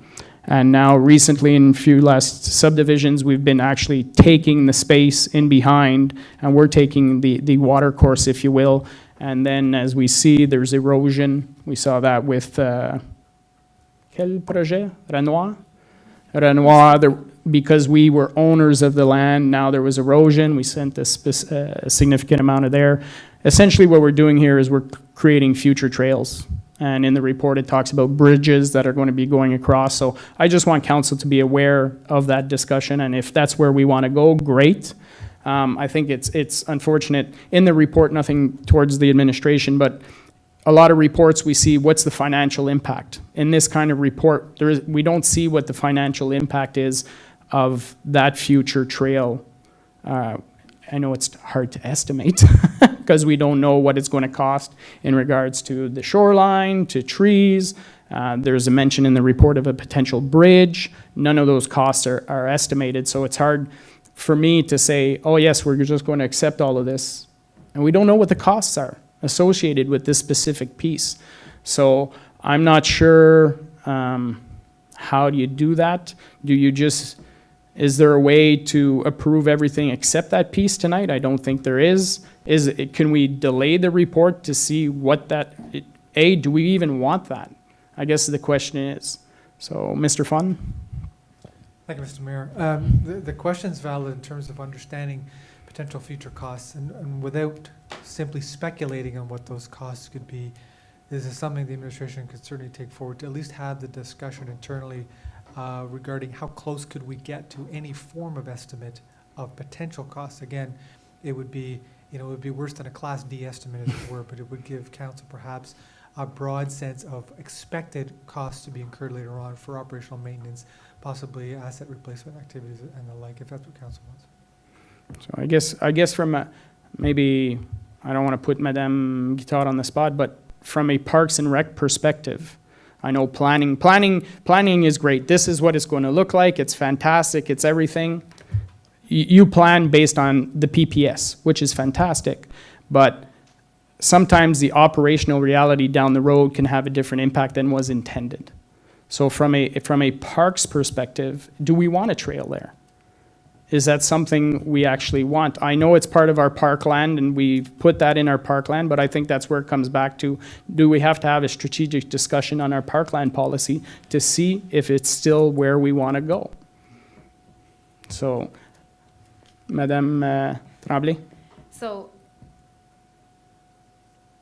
la stratégie est faite pas du jour au lendemain, right? La vision qu'on a comme municipalité, c'est quelque chose qu'on a visionné, ça fait des années, qui fait partie de notre plan officiel, puis qui fait partie de notre règlement sur le Park and Cash and Year que nous avons adopté en 2018. Donc, dans le Park and Year de Cash and Year qu'on a dans le Parkland règlement, ça mentionne clairement que ces axes prioritaires-là, le long de cette tranchée qu'on a présentement, c'est des axes prioritaires. So, dans le temps que le Conseil a adopté ce règlement-là, le Conseil nous a dit oui avec le partenariat du Parc et loisirs. On a développé ce règlement-là en fonction de déterminer c'était où nos axes prioritaires, que quand on avait justement un plan de subdivision qui était localisé près d'un axe prioritaire, comment on était pour adresser la question du parc. Donc, dans les intérêts des résidents, qui nous ont démontré dans le passé que ces espaces-là étaient vraiment utilisés, même si ça appartenait à un terrain privé, qu'il y avait des passages qui étaient actifs, passifs. Donc, on n'a pas besoin d'entretenir ça, à moins que dans le futur, il y ait des problèmes d'érosion où il y a du vandalisme. Des fois, ça l'arrive. Mais je voudrais juste préciser qu'au niveau des les négociations des ponts et des choses comme ça, c'est fait en coordination avec South Nation Conservation Authority. Puis le pont est payé par le développeur. Donc, ce n'est pas des coûts que la municipalité va dépenser. Donc, les ponts qui sont existants, c'était le développeur qui a payé pour. L'entretien, c'est quelque chose que, oui, nous, on doit capitaliser, puis qu'on doit justement mettre de l'argent de côté éventuellement pour s'il y a quelque chose qui arrive. Mais la première vision ou la stratégie qu'on doit changer, c'est revoir notre règlement de parc et cash and lieu pour déterminer est-ce que c'est ça notre priorité en tant que municipalité. Rendu au point où on est rendu là dans ce plan de subdivision-là, il est un peu trop tard puisque on n'a pas pris en considération ça comme un espace de parc. Le développeur nous donne cette partie de terrain-là, mais ça ne fait pas partie du cash and lieu. Le cash and lieu est investi sur le 5 du total du plan de la subdivision. Donc, on n'a pas pris ce terrain-là en fonction de réduire le cash and lieu du parc ou s'il y avait eu un terrain qu'on n'aurait pas réduit la superficie du parc. Je voulais juste clarifier que ça n'a pas été un ou l'autre.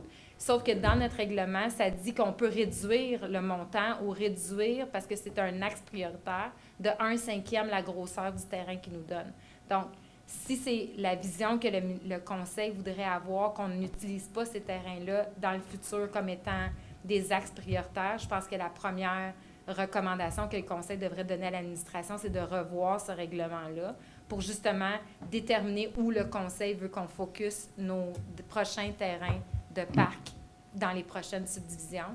Comme vous le savez, on a des terrains qui viennent de se faire ajouter, donc ce serait essentiel pour le département de savoir exactement où vous voudriez qu'on focus nos terrains pour nos parcs, pour les futurs terrains à développer.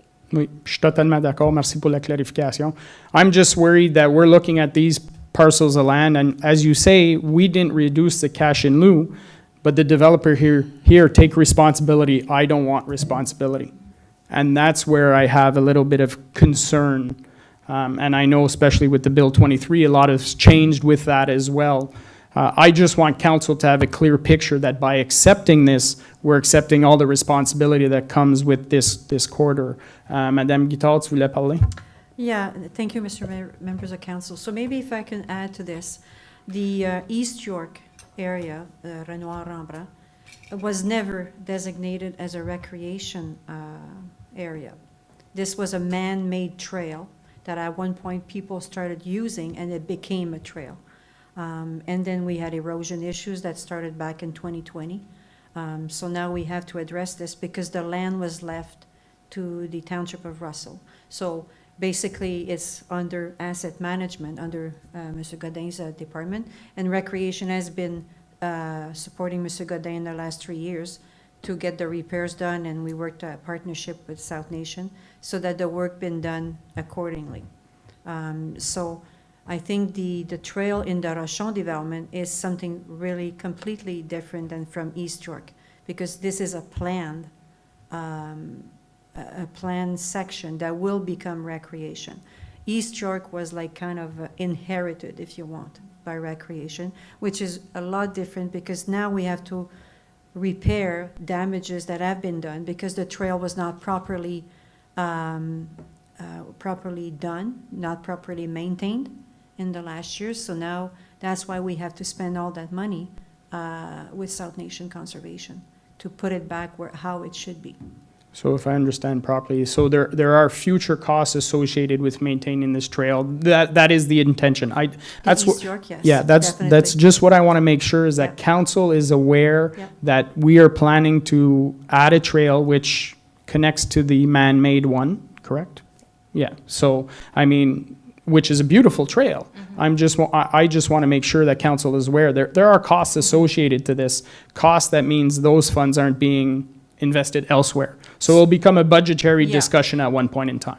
And just to add to this also, there's only one section that has been repaired and completed by last year. We already spent $26,000, and I would say there's about another 80,000 maybe to put towards completing all the erosion problem that we have in that section. No problems here. It's all taken care of before we get there.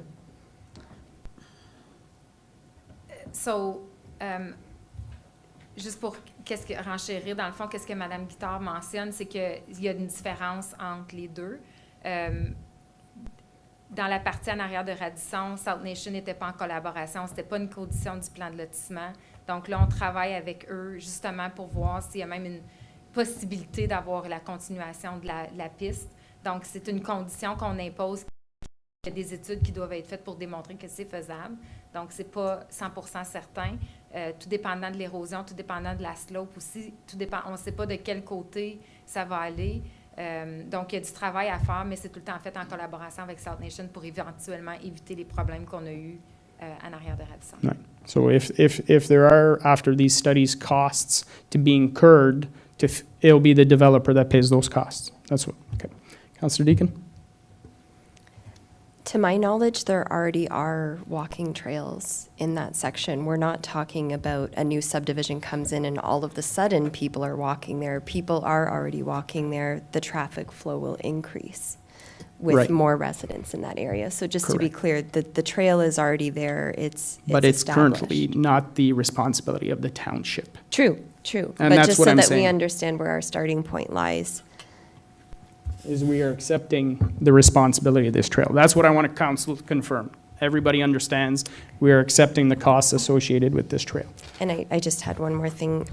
With the Renoir Bridge, it's a beautiful bridge, but we did have conversations, I think, a few months ago around linking communities and how that community northeast of the creek remains fairly isolated, especially for folks who have mobility issues. And we were talking about snow clearing and the bridge and whether it was wheelchair accessible and as well not being a paved path and a paved bridge, the challenges that poses for winter clearing if we were to choose to do that. So my understanding for the bridge that could take shape here, that it would be footed by the developer. Yes, if there is one, yes. And when would we know if there is one? And what are our options in terms of directing that it should be a paved path, that it should meet accessibility requirements, et cetera? I'm not quite 100% sure of my answer, but I'll say what I heard is that it's never going to be a paved path. It needs to be stayed in a passive form. So basically, this path will never be paved. According to the developer? According to South Nation. Okay, thank Yeah, you. less disruption as possible. Thanks for the Disruption. clarification. Let's I like it. I like that hybrid word. That's good. Merci. Disruption? Okay. Mr. Fawnin? Thank you, Mr. Mayor. I just want to make a comment, something I've certainly learned in a short time here. The expression, no good deed goes unpunished. And when I look around at the infrastructure that we've inherited or been gifted or provided or allocated, bridges over things, Russell signs and Embrun signs and roundabout gardens, once we have them, we are responsible for them. So it's sort of a trend analysis when we look at as the community develops. We will continue to take on infrastructure and infrastructure light, which will become the responsibility de facto, if not specifically, of the Parks and Recreation or the Infrastructure Department. That is something I think from an administration perspective, we accept, and it goes into the regular funding cycle or the budget cycle as we go forward. But from a council perspective, to your point, Mr. Mayor, looking at this from a broader community and development perspective is quite important, so you decide on what you want to see it look like in 20 years, because this could be a very beautiful area full of lots of stuff, but all that stuff has to be maintained and cleaned and plowed and all the rest of it. Okay, thank you very much. And that was my topic of discussion. Those were my points. So if there's no further comments, we'll just move on to the next report. Yep, Councillor Lorraine. Sorry, just before you get to the next item, there was a request that I forgot to do, and I wanted to know if I could request, I guess, suspending the rules of procedure to add an item at 18. Would it be a discussion item or a? Yeah, discussion item. Discussion item, so we'd have to suspend the rules of procedure. So you're making that request to suspend the rules of procedure to, add an item at 18 what, D or whatever the item is, 18C or 18B. 18C.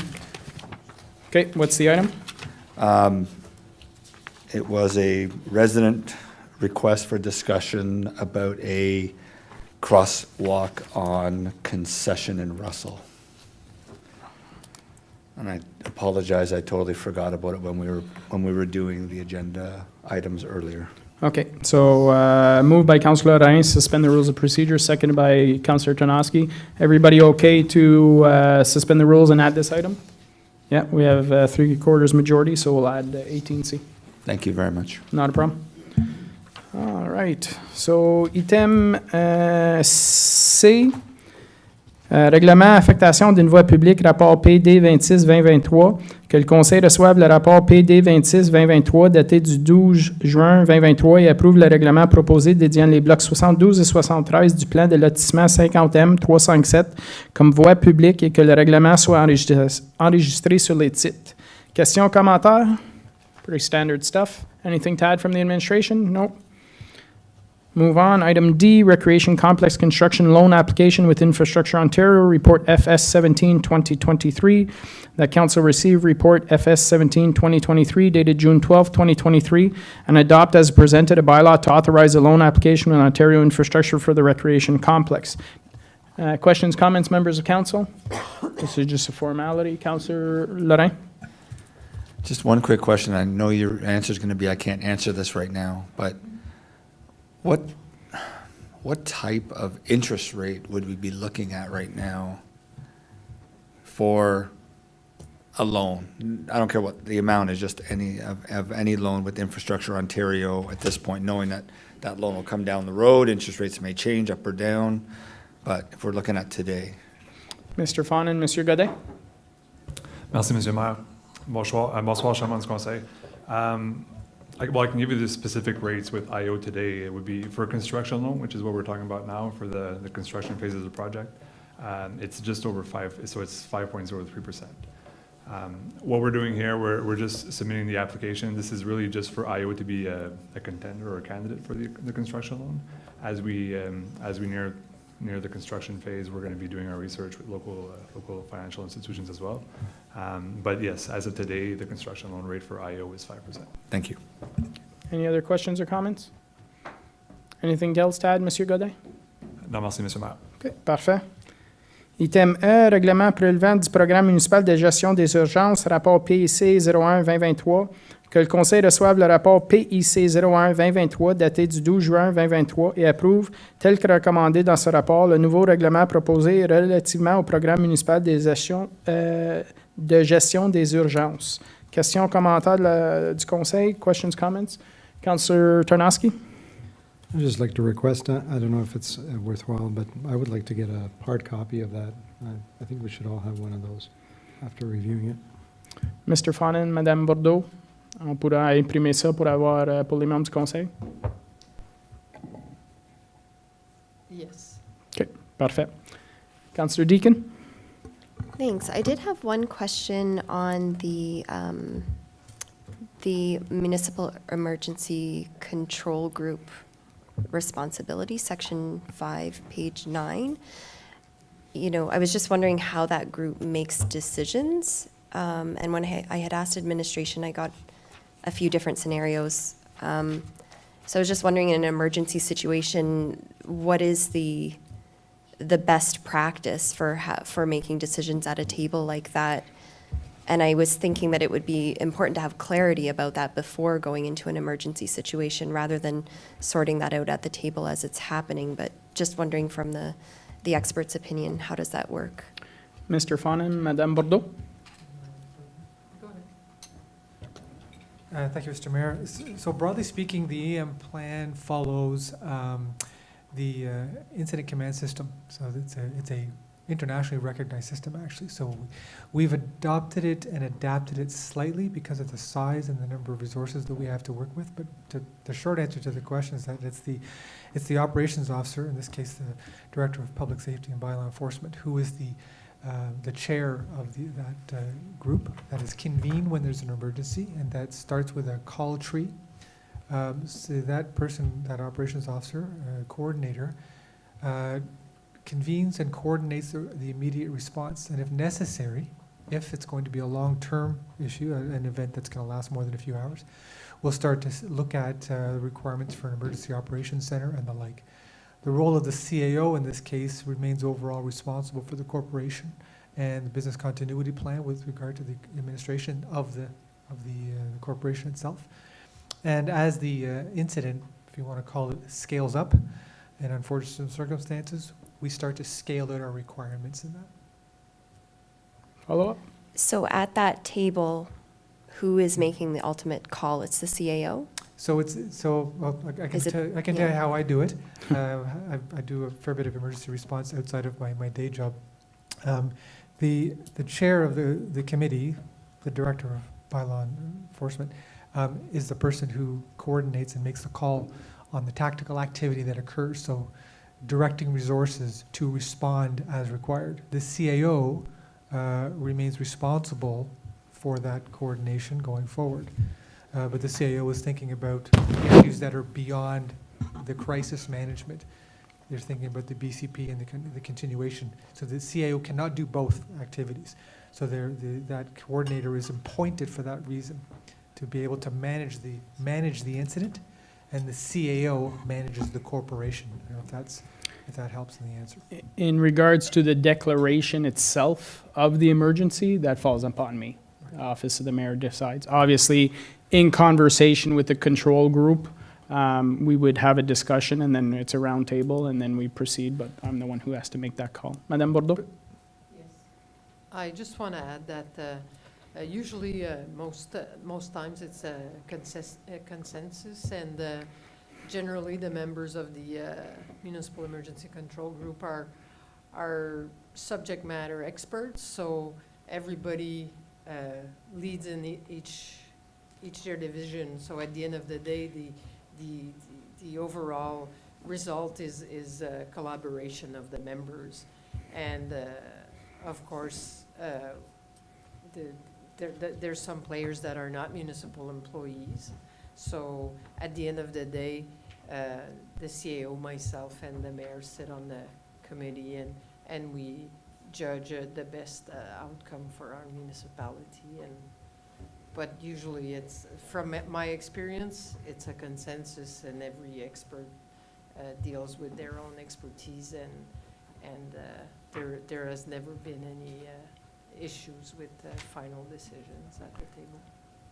In the ICS model, there is room for everything from a single command to a unified command structure. It depends on the type of incident, depends on the scale of the incident, from levels 1 to 5.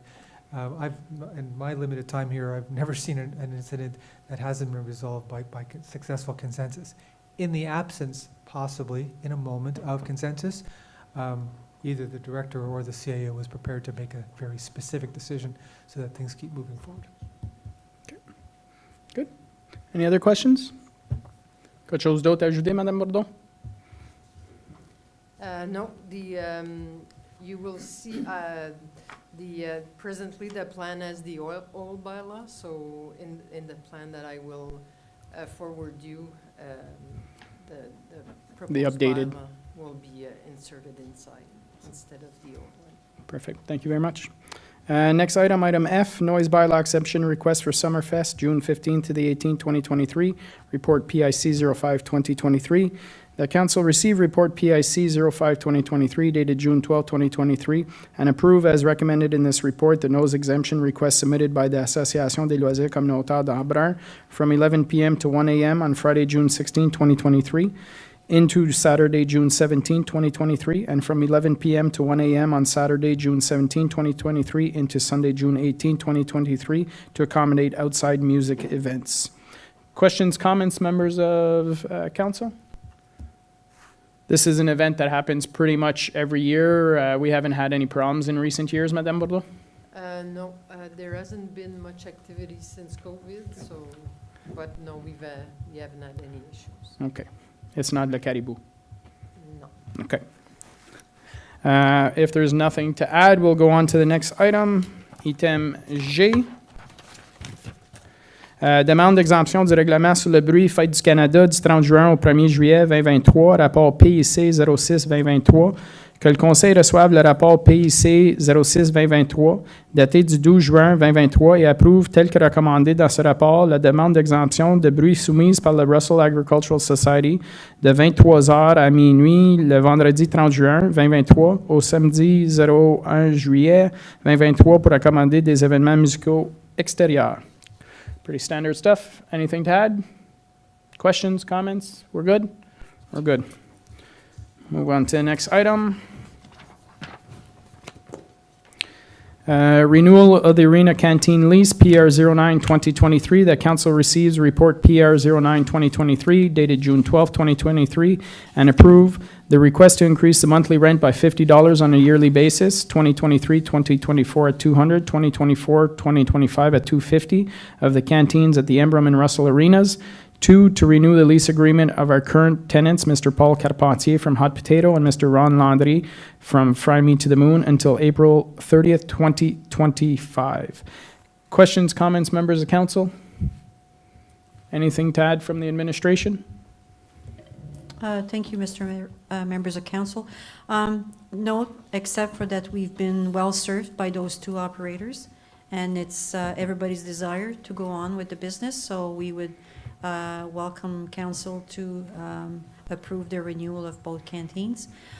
We did also check on the legality of increasing the rent with the legal counsel, and everything is fine. We've also talked to both operators, and they both agreed to the increase in the rent. Perfect. And we know that it's realistically for only a couple years, as new complex will be built in 2026, and then at that point in time, then we'll go through the whole process of having an RFP or a tender for who's going to bid for that one. Yeah. So, okay, parfait. Next item, item E. Accord de franchise avec Enbridge, final report ISPW 11-2023. Que le Conseil reçoive le rapport ISPW 11-2023 daté du 12 juin 2023 et approuve en troisième et dernière lecture le règlement 2023-026 visant à autoriser un accord de franchise entre la Corporation de la municipalité de Russell et Enbridge Gas, Inc. Questions, commentaires, questions, comments, members of council? Hearing, seeing none. Anything to add from the administration? We're good? Perfect. We'll go on to the next item. Item J, landfill monitoring report for 2022. The council received report ISPW 12-2023 dated June 12, 2023, and acknowledges receipt of the landfill annual monitoring report 2022. Questions, comments, members of council? Councillor Tarnowski? I noticed there was a minor seep breakout observed along the perimeter waste of the waste on Boundary West. I was just wondering, what's the timeline on getting this addressed, and should we be preoccupied? Thank you very much. Mr. Fonin, Monsieur Borgo. Mr. Mayor, so at this time, no, there's no preoccupation. So our consultant is managing all the repairs and all work that's recommended to proceed this year. So we'll be done throughout the summer. Parfait. D'autres questions? Councillor Lalonde? Just a question to know, I mean, it's a dump I went to when I first moved here. Will we own this dump site in perpetuity? Is there ever going to be a time where it has run the course that it's required to run and then could be sold off, or is that not in the picture? Monsieur Bourgon? Mr. Mayor, so at this time, yes, we own the property. So since our landfill is officially closed to the eyes of the ministry, we need to do monitoring for at least 25 years. So until then, it's hard to predict like what's going to be a requirement. In 25 years. In 25 years, and that's also with the monitoring of all the pollutant in the water. So that's the thing too, like depending how it reacts or how it's going to look in 25 years. But at this time, like we're planned, we have the reserve to do the monitoring for that period of time. Okay. Perfect. Any other questions or comments? Quelque chose d'autre à ajouter, Monsieur Bourgon? Oh, Councillor Deacon, my apologies. I just wanted to confirm with the administration, we had this piece coming on groundwater leachate leachate migration. Am I saying that? Leachate? Leachate. So that will be brought to council for information purposes as well when that's in. Do we know when that's expected to come? Monsieur Bourgon? At this time, we don't have a date from our consultant. So obviously, once staff do receive the report, we'll do the analysis, and then we'll be presented to council for information Thank or any measure if required. Any other questions or comments? Hearing, seeing none. Rien d'autre à ajouter? Je pourrais simplement ajouter que le rapport est public ce soir, mais peut être aussi partagé aux résidents là, qui le demandent par la suite. Parfait. Merci beaucoup. Next item, item K, Community Diversity, Equity, and Inclusion Advisory Committee Recommendation 2023-01, UNESCO Coalition of Inclusive Communities. That council receive recommendation 2023-001 dated May 9, 2023 from the Community Diversity, Equity, and Inclusion Advisory Committee with respect to the motion to recommend that the Township of Russell join the UNESCO Coalition of Inclusive Communities. Councillor Deakin, did you want to speak to that one? Yeah, sure. I did want to bring an amendment tonight so that to encourage council to vote to actually join the coalition. So I can, I think, should I wait and pull this and do the amendment later, or do I do Yes. that now? You'd have to, we'll pull it, and the amendment will be when we're actually voting on it. Okay, would you like me to speak to, I guess I can speak to it hypothetically then at this point. So joining the coalition would help this committee be part of a community of almost 100 peers across the country, enabling it to meet its key performance indicator of accessing peer learning to evolve understanding of DEI issues and opportunities for municipalities and communities. This would be a great way for us to tap into other small rural municipalities across the country, learning what they're doing, avoiding reinventing the wheel on templates, tools, resources, etc. This would be a positive public commitment to Russell Township's vision and strategic objectives, being a collaborative, connected, and sustainable community for everyone. And I believe it also supports the STRAT objective to examine our initiatives and activities through a DEI lens. And I guess I'd like to say that the resourcing and the commitment on the township side is fairly minimal, and that's why I'll be putting forward to make an amendment to join this evening. We're far down the road already, having committed to having a committee with a mandate such as this. We're already committing to measure our outcomes. Earlier in the agenda package, you saw our KPIs, which are and approved by the committee to be pursuing for this term, which largely aligns with the plan of action required from the program. So largely, the bulk of this work would fall into the committee that already exists and is mandated. And as this wouldn't require much more staff time, that's why I'm recommending that we join, that we can make the decision to do it this evening. Okay, thank you very much. Questions, comments, members of council? Councillor Ternosky? So just clarification, so what is the requirement? So there's no financial requirement at this point, and there's limited additional staff involvement. Is that what you're confirming? Or? Yes, so the requirement is to create a plan of action that is assessed yearly, again, which would already be part of the committee's mandate to be reporting to council at least yearly on their activities and outcomes related to the KPIs. It also requires collaboration with community stakeholders. I'm very proud to say that the committee has already engaged with 10 different stakeholders in the community around different activities and consultations. So we do have a momentum already. And again, the value that we're looking to get from this is about obviously joining and making a public commitment beyond the committee to say we are joining not only a national but an international coalition, as well as the access to, as I mentioned in the KPI for the committee, peer resources, best practices, tools, and templates so that we can be as efficient and as effective as possible at the committee level. Follow-up? Just a clarity, what is, or should we wait just to ask what is the amendment that you're looking to do? Would you rather I wait, Mr. Mayor? We can wait. I'm assuming it's to approve the recommendation and join? Yes, exactly. Bingo. Okay, any other questions or comments? Anything else to add from the administration? Nope. Okay, we'll move on. So we'll separate this item, Monsieur Savoy. Next item, the Community Diversity, Equity, and Inclusion Advisory Committee Recommendation 2023-02, Activities Budget Request for the committee.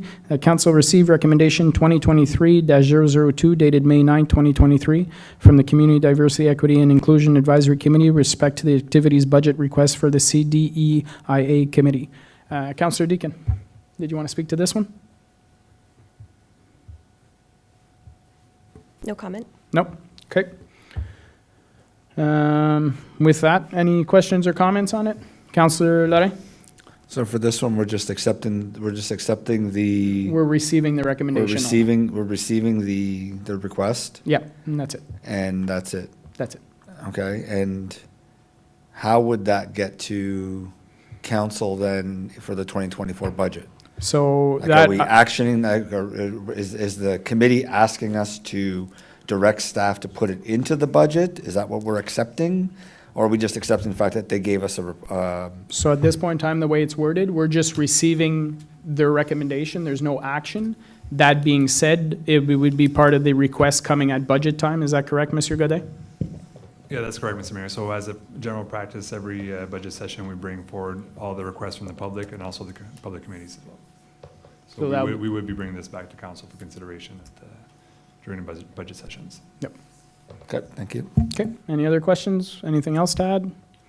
If not, we'll move on to the next item. Rapport de l'Ombudsman, il n'y en a pas. Avis de motion, il n'y en a pas. Question period on the meeting of the day. If anybody has a question on the meeting of the day, please come up to the lectern and state your name and address for the record.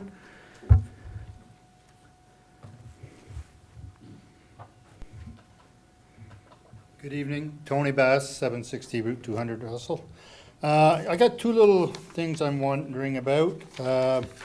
One is you're doing an application for the construction of the recreation complex. Do we know how much we're going to be applying for? So, Monsieur Fonin, Monsieur Godin, we're not actually applying for the amount at this time. It's just a preliminary application, is that correct?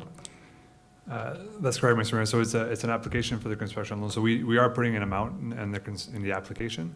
It doesn't mean we'll have to draw that full amount. So we are applying for $100 million. That just means that they're going to receive that. They're certainly going to have questions for us. We're going to exchange documents, and that the number they approve might be lower. But essentially, we're just making sure that we follow the due process to make sure we actually have access to funds when we do need them. I guess the easiest way to compare, it's like a pre-approval for a mortgage. Okay, that's the first one. And what's considered a municipal emergency? What would be considered a municipal emergency? Yes. So, good question. Ice storm, windstorm, derecho that we had last year. To just call the group is, that's when it would come together, when we feel there's a need to call the group together to see where are we going with, where is it going? So that kind of, it could be environmental, it could be, I'll give you a scenario, a tanker truck explodes on Notre Dame Street. Okay. That could be something massive as well. So something that, you know, has a township-wide impact. Okay, thank you very much. Not a problem.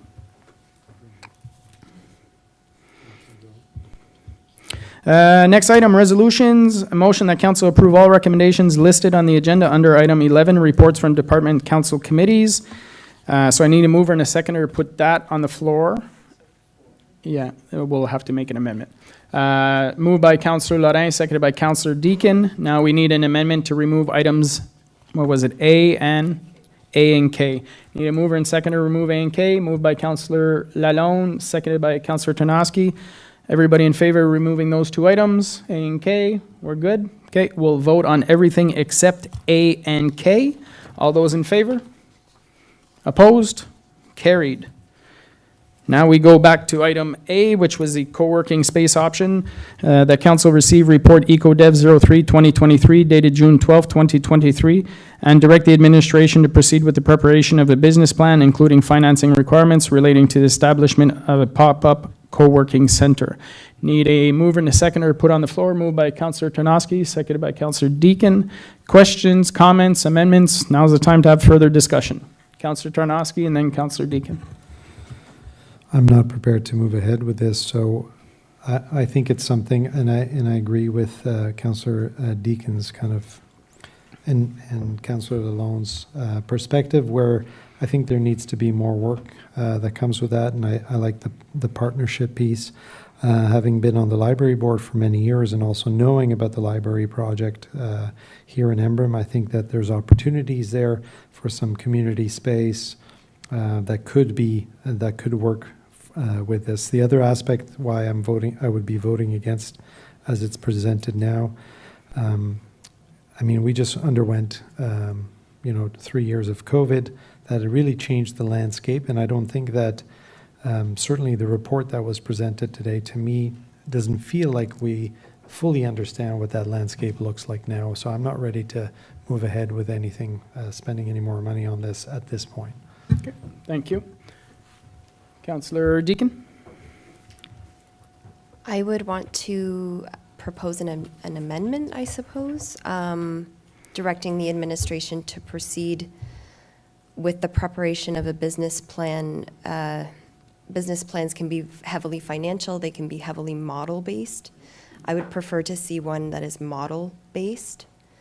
So I'm not sure about exactly how this should be worded, but I've seen enough of relating to the real estate aspect. I'm not interested in going ahead and seeing more financial information until I have a good sense of the model, and especially the partnerships and the programming that would be brought under that roof. Whether we want to keep the language relating to the establishment of a pop-up co-working center for the purpose of leveraging that language to foster partnerships and do have something to shop around, so to speak. I'm okay with that. But if we proceed with anything, I would rather it be focused on the partnerships and programming and business model side, I suppose, versus the costing. So did you want to continue the conversation, or did you want to make your amendment right now? Would you like me to give the language that I would like the amendment to read? Do you want to put it together and give an opportunity other members of council to ask questions? Sure. Thank you for allowing me to think aloud. Okay. Direct the administration to proceed with the preparation of a business plan focused on partnerships and programming models relating to the establishment of a pop-up co-working center. Okay, so we have a mover for that amendment. Do we have a seconder for that amendment? To put on the table to discuss? Moved by Councillor Tarnowski, so that amendment, yeah. Yep, let's repeat it. Proceed, the administration to proceed with the preparation of a business model, let's say including partnerships and business models relating to the establishment of a pop-up co-working center. Okay, you're still okay with that seconded, Councillor Tarnowski? To put on the table, yes. Questions? Councillor Tarnowski? So I'm just struggling with the direction a little bit here, because on one side we're saying not to look at the numbers or anything else, but we're asking for business models and business plans. So in my understanding of business plans and business models, those look at financials, those look at everything else. So if we're just looking to explore the idea and the demand for this type of service, and I'm okay with that. At this stage, other than that, I'm not sure I would support anything around this. Okay. Councillor Lorrain? Yeah, so I'll talk to the amendment, but I'm also tying in the whole actual thing. The administration had one recommendation, the consultants had a different recommendation. I think Dominic said earlier, Madame Tremblay said earlier, to go with their next steps, not her next steps. At this point in time, because there's an amendment that we're looking at, would it not be feasible or recommendable to defer this to the next meeting, have staff come back with a new recommendation that outlines, that reflects what their consultant said, and then we can look at that and see if there's amendments to that recommendation? I just think there's been a lot of things thrown at us tonight, and I think that we should come back with a cleaner recommendation from administration in consideration of their consultant. Okay, Madame Tremblay? Through Mr. Mayor, the only difference between our recommendation and the consultant is the pop-up word. So basically, we're both saying to proceed with a business plan. Mhm. So there's not enough, there's not a lot difference between what we're recommending and they're recommending. They're basically, they don't recommend moving forward with a pop-up But an actual business permanent, plan yeah. and look at the options and feasibility of the co-working. So basically, if you were to have the same recommendation from my perspective and the consultant, you just remove the pop-up out of the recommendation of staff. And yet the amendment now says pop-up in the recommendation, or in the amendment to Councillor Deakin. Through Mr. Mayor, I was just speaking regarding Yeah, no, our recommendation. no, now I'm making a Yeah, comment yeah. outside of your comment. Yeah, that's, Yep. So, Okay, so I'll give my 2 cents on this one. I think they've done a lot of research. They've put it on paper. I think that it's something that can definitely be shared with others. I think that if the private sector is interested, I tend to lean towards Councillor Ternosky, where the library was sort of looking at possibly doing something similar. I would be fine handing this over to the library board and letting them run with it to find partners to see what the potential is. Because, we know that, we have a lot of planning and eco-development stuff going on right now. I'm not sure if Madame Tremblay, is this, if you had a choice, is this at the top of your priority list to start shopping this around and running after partnerships? I know it's on the business plan, I know it's on the strat plan, but we've also added that, you're responsible for affordable housing, dealing with that issue. We've talked about now you're helping for the medical center to deal with that issue. I'm just personally, from me, I don't see this at the top of the list right now, as far as priorities go. Councillor Ternosky, Councillor Lalonde? So one of the pieces that was presented to us today was that it's not financially viable to do this, and unless it's a service that the township wants to offer its residents. And I think that's where my idea, or where I believe that it falls really nicely with a library kind of mandate, where you're bringing community together. You've got that space. We have a space that we're considering for the library in the old community center eventually, and there is a lot of space there for that. And although I may not have the vibe because it's not in the center of the town, I think that we can. The library board certainly has the ability to make it vibe, and if we're already, as we are, funding the library service, it's a cost center, and we agree that it's a good thing to have that cost center because it brings value to our community, then I think it falls nicely under that umbrella. Again, that's just my comment. Thank you. Well, I'm going to have to disagree a little bit about the idea of getting back to a particular location, like potentially a library, because I'm going to go back again to this qualitative analysis. I saw a lot of quantitative costs, locations, and the rest of it, and I'm still struggling with the needs analysis piece. And I agree that, mind you, with Councillor Ternosky, that maybe the use of the language of a business plan may be, it's certainly maybe a little less of what I'm looking for. I'm still back at the idea of collaboration and partnership for innovation, and in that sense, it's getting ownership or buy-in or a sense of empowerment on the part of local businesses to participate in this. Because I don't know how big it needs to be or should be or is supposed to be. And I just want to go back to a comment of Councillor Deakin's that, and this has just happened to me in the last week, myself personally, recognizing user groups in the community that are looking for meeting space, looking to have board meetings, that are having difficulty finding that. We have a Legion that closed, and it still hasn't reopened. There were meetings taking place there on the parts of local volunteer groups that are scrambling and moving around. And I think that could be an important component in this. And they would pay for that privilege. But it just speaks then to the size and the layout.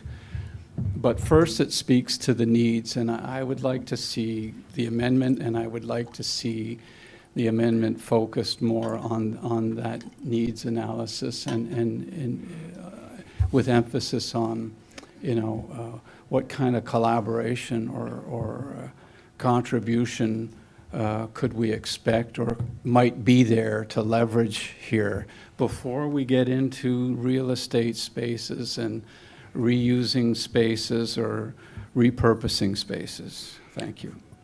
Councillor Deakin, then Councillor Ternosky. The viability aspect of the report I found very problematic, and specifically for the reason that those gentlemen were looking at data and didn't have the advantage point of us as members of council and members of our community here on the ground and seeing these needs. The viability, they did not mention partnerships. They mentioned the options that they presented were almost exclusively that this is a Russell play, a Russell project, and that's not what I'd like to see. But when I referred, I'll just state again that co-working communities or centers or whatever you want to call them, they don't come from nothing. They don't come from an idea at Russell Township. They come from an ecosystem that already exists, that's looking to scale. And I believe that there's two questions. Should Township be a leader of that ecosystem? Should Township be a member of that ecosystem? For me, it's a yes to at least one of those, and that's why I would really like us to be pursuing what are those partnership possibilities so that we are on the ground in our community, in our business community, our nonprofit community, et cetera. Okay, thank you. I'll just add to that I do believe we can be a member. Don't necessarily see us as a leader in this project. If there is an ecosystem that exists, they can be working on this, in my opinion, and then ask us to be part of that ecosystem. That's where I see our role as. We can be a supporting role. I don't know if we're in the position, because when we prioritize this, we're taking priorities away from other things. Councillor Lorraine.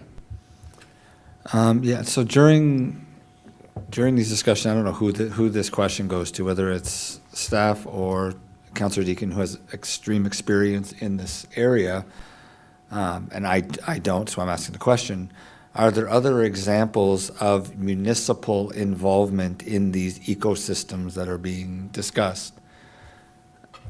I don't know the answer to that. I don't know if anyone does know the answer to that, but it would be good to understand. I mean, what I heard earlier was a great example in Kingston, but it was privately run, privately managed, privately owned. So there's no municipal involvement. Are there other examples where there is municipal involvement that we could leverage if we're going to go down that road? Madame Tremblay, in what was presented, was there municipal examples?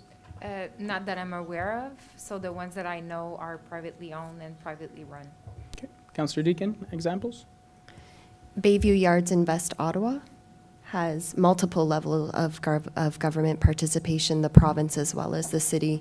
It's part of the Regional Innovation Hub program by the province of Ontario.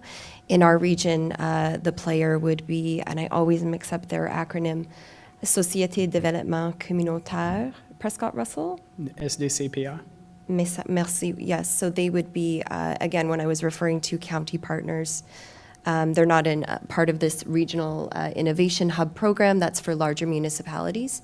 However, that would be a player that I would see as a natural partner for exploring next steps. And I do believe that since we've come down this road as far as we have, the logical next step is for the Township of Russell to carry the baton another 50 meters and do some of that partnership scoping work. Madame Tremblay, thoughts?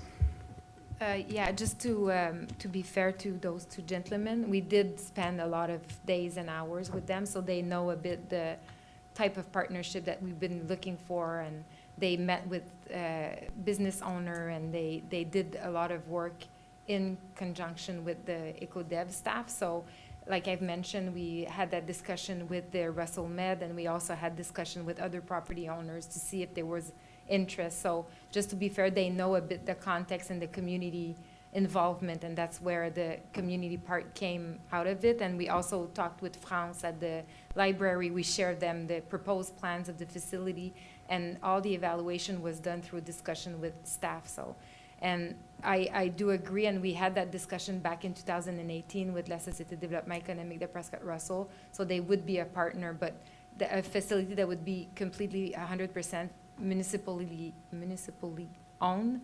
I'm not aware of any of scenarios that would happen, but it's, Madame Deacon is right, is that it's in partnership with those major players that could happen. So you have private partnership, and you could have the county as well. So we had discussion with the business owner in some of the industrial part that would lend us facility that we could have, and we had the discussion with the consultant. As they mentioned, it's not the, you refer to the vibe, but it's a really important component of the location and the vibe, and they didn't suggest because it was not part of the buffer that they identified. So we had a lot of discussion, and this report is coming from our knowledge and everybody's kind of participation, but I completely agree that a partnership would be the perfect scenario. It's just to find that partnership, and like you've mentioned, this is a lot of time consuming. So would it be, well, currently it's on the strat plan, it's in the business plan. So council could just receive this report, give you direction to continue working on it, not necessarily hire the consultants back again. I guess that's the first question. They threw a ballpark figure of $20,000. Do we want to invest that $20,000?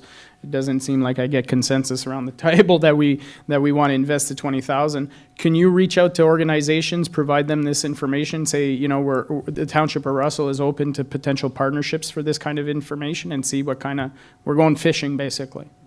Yeah, that's a good point, and it's feasible.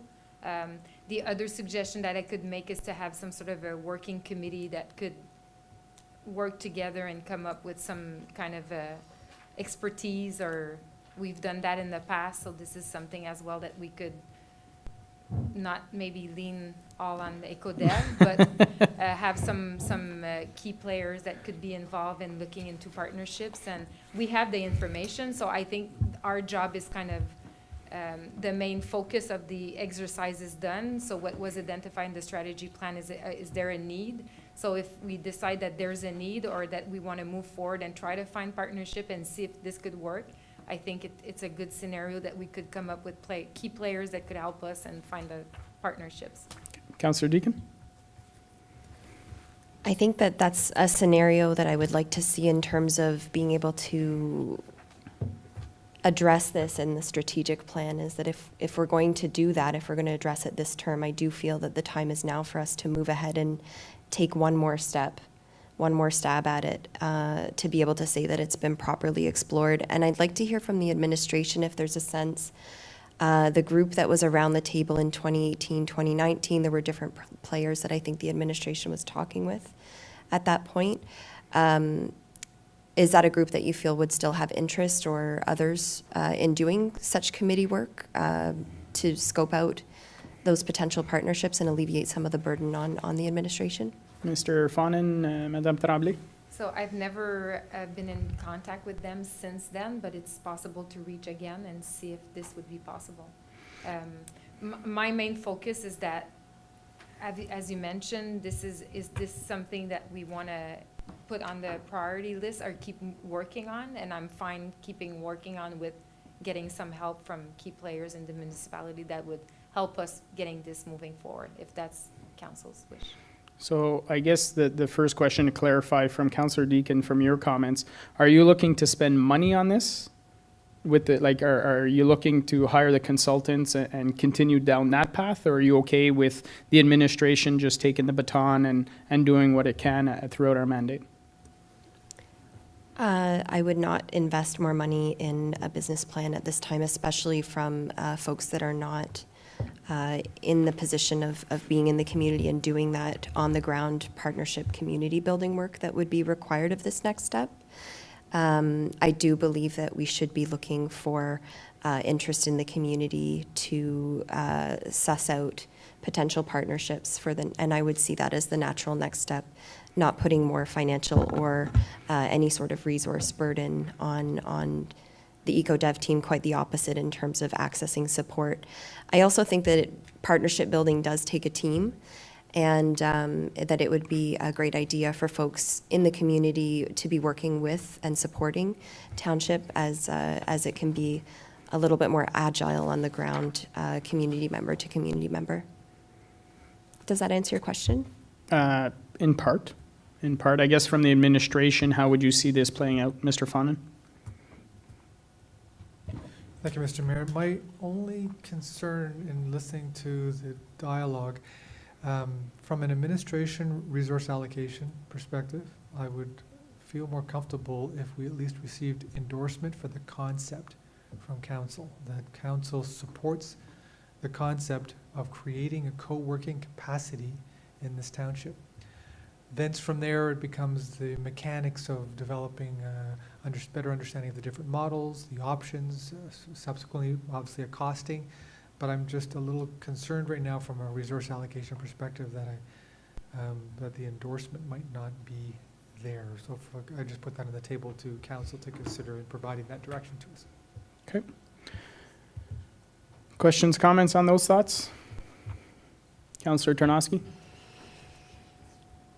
I agree with Mr. Fonan in the sense that that direction would be good, but then that direction could be like in terms of scope of that direction, because like I would support investing more time in exploring ideas, say with the library, but I'm not sure that I see value in putting any resource into this at this stage, given the everything that we don't know following COVID and the need for this.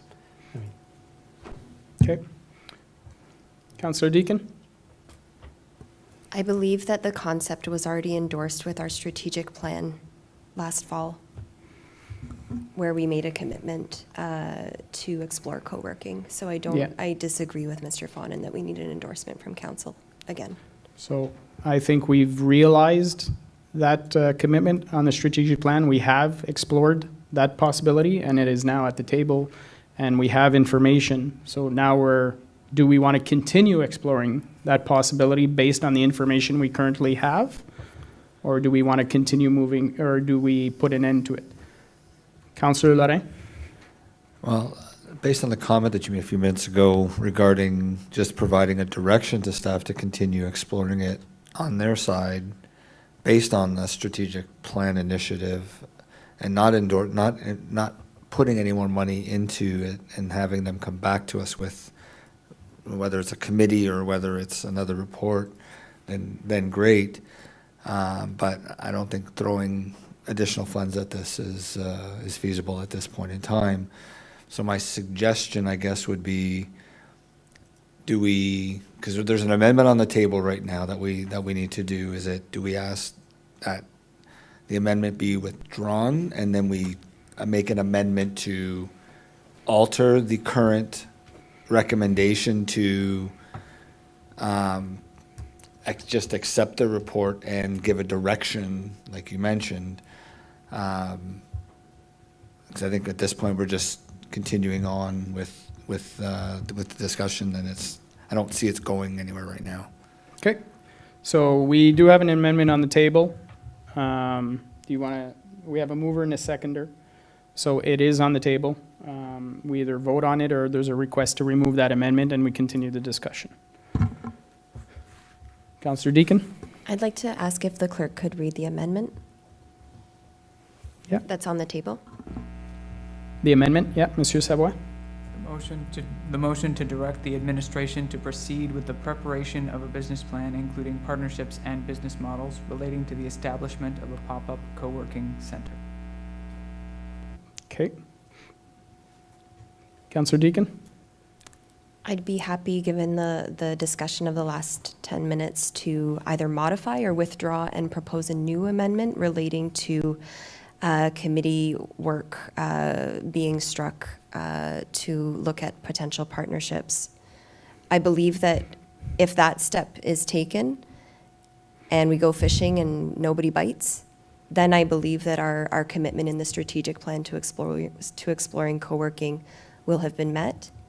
If we go out and we do get some bites, then we could have something very exciting and very valuable and worthwhile for our community businesses, our community organizations.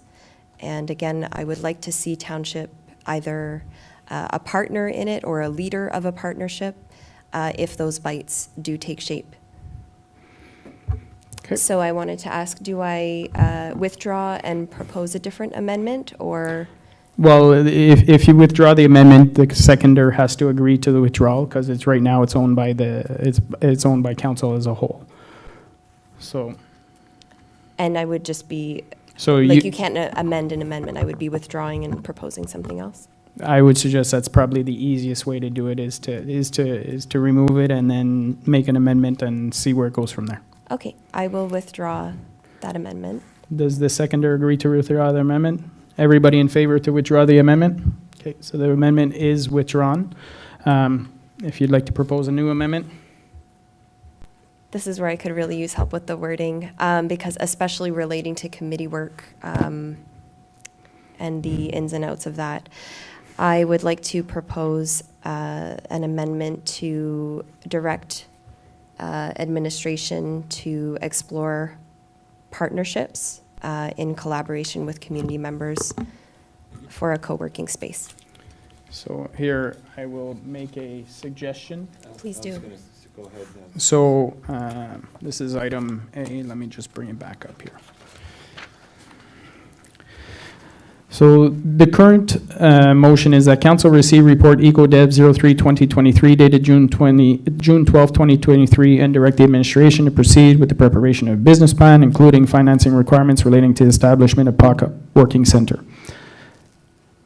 I would suggest that the wording could be that council receive report EcoDev 03-2023 dated June 12, 2023, and direct the administration to investigate possible partnerships. That'd be suffice? Relating to the establishment of a co-working center. Sure. What else would it be relating to? But Well, I just asked 'cause you to it says it. wordsmith me, and then I'm going to wordsmith you. Thank you, Mr. Mayor. Yeah, okay. So that council received report EcoDev 03-2023 dated June 12, 2023, and direct the administration, and we would scratch out the rest, or direct the administration to proceed with the investigation of possible partnerships towards the establishment of a co-working center. And you'd scratch out everything else that's there. Councillor Deakin? I'd just like to check in from the administration perspective if that is a direction that enables them to engage with community members in this work, so as to minimize the resourcing impact on you. Mr. Fonan? Thank you, Mr. Mayor. It's general enough and broad enough for us to continue thinking about this and talking to people. It doesn't really get into modeling or business planning or scale or really options. It's sort of a think piece. If that's what council desires, then that's what we'll do. Yeah, it allows the opportunity to have conversations and see where things go from there. Correct. And then we would come back with an information report, effectively saying this is what we have discovered from talking with potential with stakeholders in the community, and going forward from there if that's what council desires afterwards. Okay, so if there was, for example, if we wanted to put out a survey, you could do that to see if there's interest in the community. We could put out social media advertising, all that kind of stuff to gather that kind of information, stuff that's low cost, low resource impactful. Is that acceptable? So we have a mover, seconder for the amendment. Councillor Lalonde?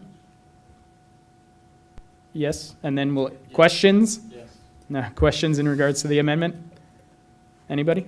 Councillor Lalonde? Not really a question, just, yeah, to support that idea of going out and getting some engagement the cheapest and most effective way possible.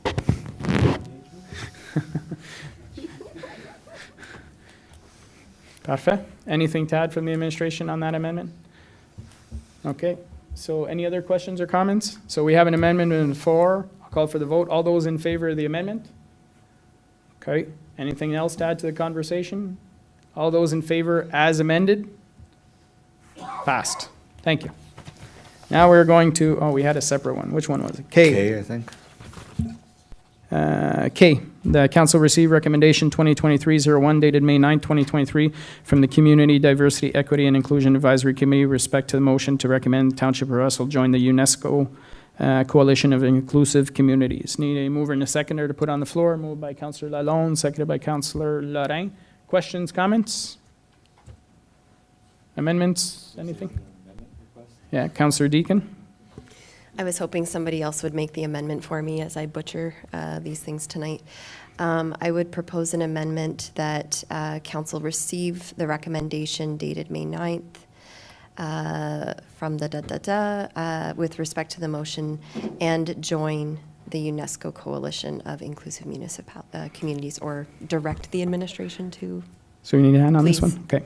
That council received recommendation 2023-001 dated May 9, 2023 from the Community Diversity, Equity, and Inclusion Advisory Committee with respect to the motion to recommend that the Township of Russell join the UNESCO Coalition of Inclusive Communities, and that the council direct the administration to proceed with that membership.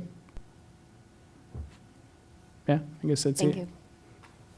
So, got that, Louis? Need me to repeat it? Hey?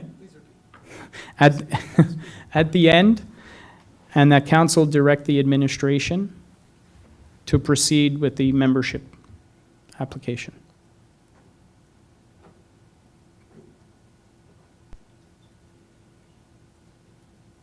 Perfect. Good. So we have an amendment moved by Councillor Deacon, seconded by Councillor Lalonde. All those in favor of the amendment? Perfect, carried. All those in favor as amended? Carried. Perfect. Thank you very much. Item 16, bylaws. Item A, franchise agreement with Enbridge. Motion that council approve bylaw 2023-026 for a third and final reading as listed on the agenda. Need a mover and a seconder, please. Moved by Councillor Tarnowski, seconded by Councillor Lorrain. All those in favor? Opposed? Carried. Item B, bylaws and attachment. A motion that council approve bylaws 2023-065 to 2023-067 inclusively for a first, second, and third reading as listed on the agenda. Need a mover and a seconder, please. Moved by Councillor Deacon, seconded by Conseiller Lorrain. All those in favor? Opposed? Carried. Item 17, new business reports, we have none. Item 18, myself. Previous UCPR request for installation of four-way stop at the intersection of Castor and Wade Edie. I just wanted to bring this up because it's coming to the counties on Wednesday. However, and correct me if I have my information wrong, Monsieur Bourgon, we've requested the counties to put a four-way stop. However, there is in the books to have a light there in 2025. I'm wondering if we should be giving direction to Monsieur Bourgon to start the planning to have that light installed in 2024. And then I would, on Wednesday, I could push at the council to just have the light for 2024. So that way we wouldn't necessarily have a stop right now, and then in a year or two, we'd have a light. We know that stop sign doesn't always do the best job. So looking for thoughts. Councillor Lorrain? I would support moving that up a year. I'm just very concerned over what happens from now until then. Only because that's becoming a very dangerous out from that subdivision area with Russell Trails and Sunset Flats. Plus you have the pre-existing George Street and all that area that come out. You have the subdivisions on the other side now that need to cross to get over to the bike path. And it's something that since I've been on council, people have been asking for something there. I know we're close, 2025, it's in their plan, move it up to 2024. But what do we do until then? Yeah. So just to add some context to it, the report for the counties, they actually did a traffic study earlier this year, so they have accurate numbers. Even the four-way stop isn't warranted at this point in time, so you know. But I'm just asking is, do we skip the four-way stop and just go straight for the light? Yes, there will be a delay.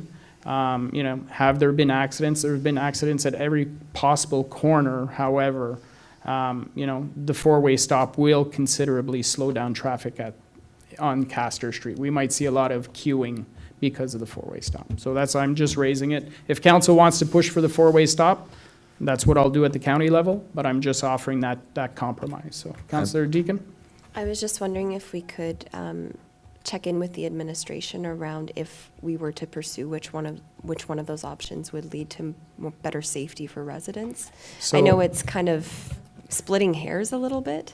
So from the administration's point of view, who's going to jump on this one? Monsieur Bourgon, it's infrastructure. Well, I'll simply say, like I said last meeting, the four-way stop is not warrant. But to bring forward the light construction and the installation of light would make more sense. Okay, and that's covered by DC charges? Covered by DC, yes, exactly. Okay, Mr. Fonin?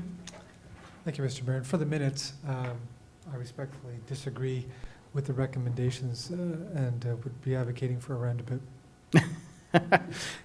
That's a whole other discussion. I know we need to, roundabouts, it could be part of our strategic discussion, the next topic. Madame Tremblay, I saw you grinning. You have a comment to add as well? I would rely on the engineers and say that this has been planned forever and it's been in the works and it's just warrant more like faster than one anticipated. So I would vote for the lights. I was just mentioned that at one point we did the stop sign at the 417 on Burton and St. Guillaume, and there was a disaster because obviously that was not where a stop sign should be. And I think this is exactly the same scenario, and I would push for the light. Wow, yeah, that's going back a ways. I remember that one. I had a call on that one. to the counties, to Monsieur Clermont.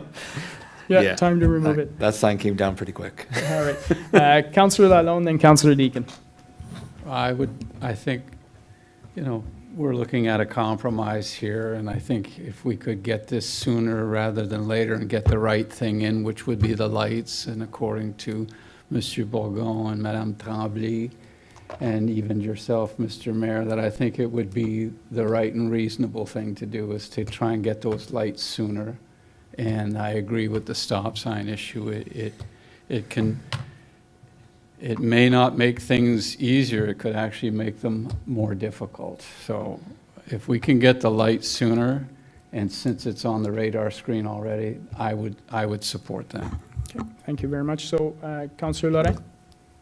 So spring of 2024? So I think Monsieur Bourgon, there has to be a design that's done and some discussions with the county, obviously. I've had discussions with your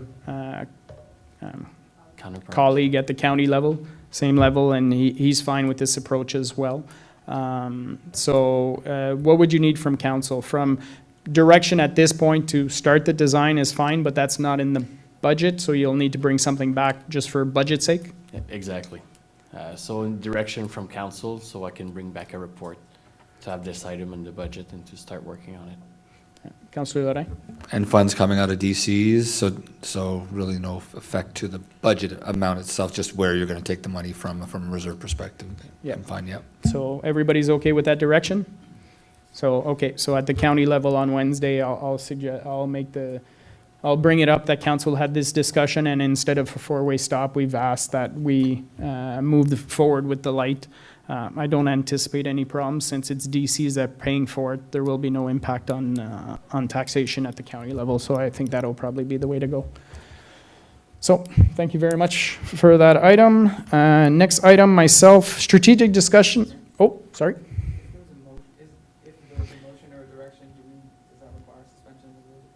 No, so at this point in time, it's just a direction. The report itself will come up at the next meeting, and that will be voted upon. Thank you. Next item, myself, strategic discussion item section on future addenda. So this will need to be a procedural bylaw change in the future if council wants to go this direction. But I thought it'd be important that with a lot of things going on, a lot of discussions that we're having, that we would be able to add an item on the agenda where every meeting we could, pick 30, 45 minutes to discuss a strategic priority. So for example, we had originally on the agenda, there was transit. So let's have a discussion, council, not necessarily make a decision, but have a discussion. Where do we want to see transit go? Because we're 5 members of council and we can have very different opinions on where we think transits could go. The parkland bylaw is another one. Like have an opportunity. So each agenda, we would put one item that we would say, you know what, we need to have a conversation on this and see where do we want to go. So that's my suggestion. Councillor Lorrain? So essentially an open session caucus meeting to discuss an item. Yeah, so we would put a topic of discussion. The administration could say, hey, I'm sure they'll have suggestions which one they would like for us to discuss. And then we could really, because what happens now is often the administration knows our strategic plan, they're bringing items forward, but they don't necessarily know where council is on a certain position. And I think those strategic conversations might allow staff to be better prepared for when they bring the report, if need be. So, Mr. Fawnin, thoughts on that? Thank you, Mr. Mayor. This would be useful for the administration to kind of gauge a sense beyond the procedural elements of it into something that we could listen to, and then hopefully at the end either prepare to provide subsequent direction or simply thinking out loud, which would provide incentive for the administration to bring forward reports on specific proposals that then you deliberate on formally. But picking a strategic issue, reviewing the actual strategies or the objectives that are currently contained in the strategic plan, just to sort of flesh some of them out that might have not have been fleshed out during the preparation of the plan, that would be very useful for administration. Okay, Councillor Deakin? I'm supportive of this. I think it's good enough to try, and I think that I just want to be sure that that the focus, how do I want to word this? That we would be focusing on things that would not necessarily be brought from committee work. Because I think that there are gaps sometimes between what happens at committee and comes to council through that channel, and some of the areas that the municipality is active in that does not have a committee and a resident and sort of fleshed out voice coming up to begin with. So just 2 cents on that. Okay. Councillor Janowski? Just from my perspective, if we do these sessions of 30 to 45 minutes, I wouldn't mind having some advance notice, like beyond our traditional agenda of where we're going with those, for one. And two, any and all background information with it so that we could have educated discussions on it as opposed to just off the cuff based on, feelings and stuff like that. So just for value perspective. I think if that's the direction we want to head, that's fine. Perhaps through you, Mr. Fawnin, the administration could look at perhaps a schedule of topics and say, okay, this date, this is the topic we would discuss, and we'll be able to attach, relevant information well ahead of time, and council has an opportunity to review that. Mr. Fawnin? Thank you, Mr. Mayor. We could provide those topics. I would be only concerned about directing the council in terms of those topics. Those topics should be, I would recommend to be a shared responsibility for those issues which may be of interest to particular members, coupled with some of the advice that come from experts within the administration. In terms of providing background material, I also would just caution a little bit about when we say material, that could be anything from a one-pager to 50 pages to hundreds of pages of background. So we'd want to look at what would be of most use to support what we used to call speaking notes, if you want to call it that. So perhaps then may I suggest that each member of council submit one topic they feel they're passionate about, and then we can go through 5 meetings, and then we'll have a better idea where we want to go from there if we want to continue with the process. Councillor Ternosky? There's 2 things to your point, Mr. Mayor. I would be more comfortable perhaps having a discussion as a group to discuss those topics. That would be my recommendation. And 2, given the nature of where this can go, We have certain meetings throughout the year that are longer than others, and so maybe not a standing item at every meeting, but, you know, perhaps like strategically placed throughout the year where they don't, you know, pose undue challenges for staff and or preparation time, you know, around budget and so on. Yep, good point. It would just be, for example, just be an item, we'd have to put it in our procedural bylaw. Like, for example, item 17, new business reports. It would be listed strategic discussion. Doesn't mean we put something on the agenda, specifically if the agenda is a very large agenda, but we'd have the opportunity to do so if we wanted to put an item on for discussion. So it would take a procedural change to the bylaw, so probably I anticipate Madame Camille-Laflamme's on vacation, so probably for August meeting, it would just be a procedural change to say, you know, we're adding in strategic discussion and then we can move forward using that. We still have 3 years in the mandate, so we have lots of time. Councillor Larry? Wouldn't it take one meeting to introduce and then a second meeting to then discuss and approve? Good point. Yeah, I believe you're right. Yeah, and so it would be, so at the next meeting, we can work on the wording and say, you know, just a very verbal report if you want, or just put it in a one-liner saying, you know, to be presented in August for approval. Councillor Lorraine? Now, I know the next meeting is in a couple of weeks, and so within a week and a half, reports have to be in and whatnot. I don't know if Madame Camille might have other items that need to be updated within the procedure bylaw, so maybe a good idea for her for Mr. Fawnin to relate to her, to bring other ideas, or if anybody else has ideas of the procedure bylaw, since it will be opening. Now is the time to add any items to that. So worst case, let's make the notification in August to be approved in September. That gives everybody a couple months to review the procedural bylaw. I think that's a great idea. Again, since it's going to be open, it makes sense to make any adjustments or changes that need to be made. Okay, we're good with that? Perfect. Item C, Councillor Lorraine. Yeah, so this came to me the other day, and Mr. Bourgon, I don't know if you have any off the top of your head answers, because I didn't discuss this with you in advance, so my apologies. A few years back, there was a fatal accident on Concession in front of the Pronto at Scotiabank in Pronto. A resident came to me and asked me about a crosswalk there in that area. I know that there's, right down the street, there's one.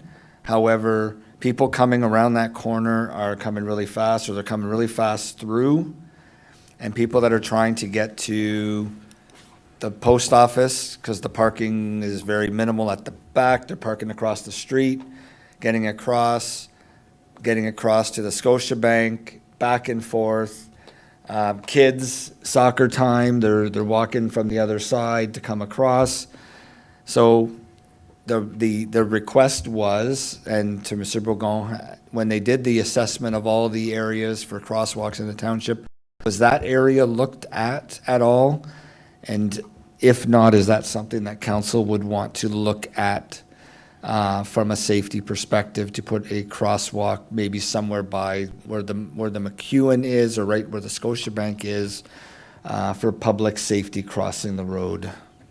Good question. That was an ask. I don't think that was looked at. Correct me if I'm wrong, Mr. Bourgon. I believe the intersection of Castor and Concession is going to be a light eventually.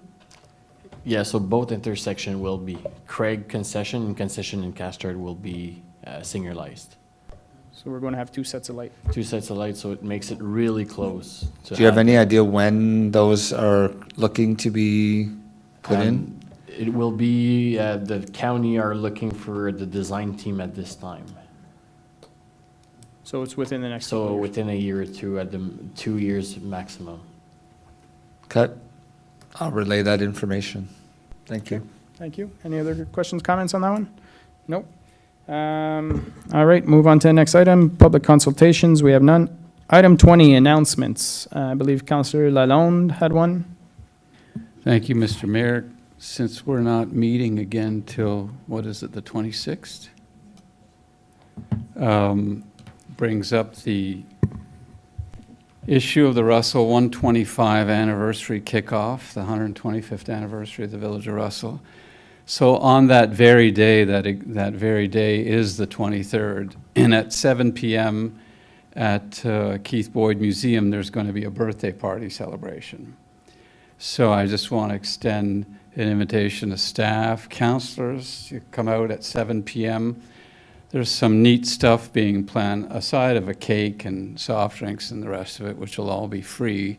There'll be a registration opportunity for what is going to be a 125K bike ride or a 12.5K bike ride over the course of the weekend. So sort of leverage with cyclists in our communities, with our parks and the rest of it, the idea of a cycling event to commemorate the birthday, the anniversary. And also, we're going to have a famous player in Russell that some of you probably know about, but many of you may not be as familiar with. The Awful Knaufel is expected to be in attendance. This is one of our great heroes in the village. Tried, I think, over a dozen or 24 times to jump the Castor River on a bicycle. And if any of you saw some of those events, they were quite extraordinary. He did succeed once, so he's going to be there. So anyway, an invitation for everyone. Come and have a piece of cake and celebrate the birthday party on Friday night, July 23rd at 7 p.m. at June the Keith 23rd? Board. What did I say? July? I'm mixing it up with Meet Me on Main Street on July 3rd. Yeah, June 23rd at 7 p.m. Thank you, Mr. Mayor. So thank you very much. Please, I've already passed along my regrets. I won't be there. I will be out of the country, but I'm sure it'll be a wonderful event. Councillor Deakin? I'd just like to say that I expect Evil Knievel, Awful Knaufel to do it again. It's right there. I would like to announce the Pride flag raising ceremony, la cérémonie de levée de drapeau de la fierté, ici à la municipalité de Russell le 17 juin, this Saturday, June 17th at 10 a.m. There will be a flag raised. There will also be speeches, musical performances, information tables. We've got an excellent community art project partnership between the Arts Council and the Russell Public Library that will be displayed at the library afterwards. So encouraging families, friends, my fellow council members to join in that celebration and to show allyship with the Pride community here in Russell Township. Perfect. That I will be able to make. Any other announcements? Councillor Lalonde? Sorry, I forgot also to mention that there's an event that Eric Greer is involved in, which is on Saturday. This Saturday, the Sound of Music Gala Dinner. Sound of Music Gala Dinner 2023, this Saturday at 5 p.m. at Camille Pichet. Yep. And there's going to be live music and drum bands and celebrating some diversity. Yeah, so I wanted to make sure to mention that because he mentioned it to me today, and I would be remiss in not repeating that. So I'm looking forward to that too myself this Saturday. Yeah. There's, I'll just make an announcement. There is another event on Saturday in Russell, which is the Russell Optimist Rib Fest. That's happening that evening with a Yuck Yuck show, so it's a pretty busy weekend.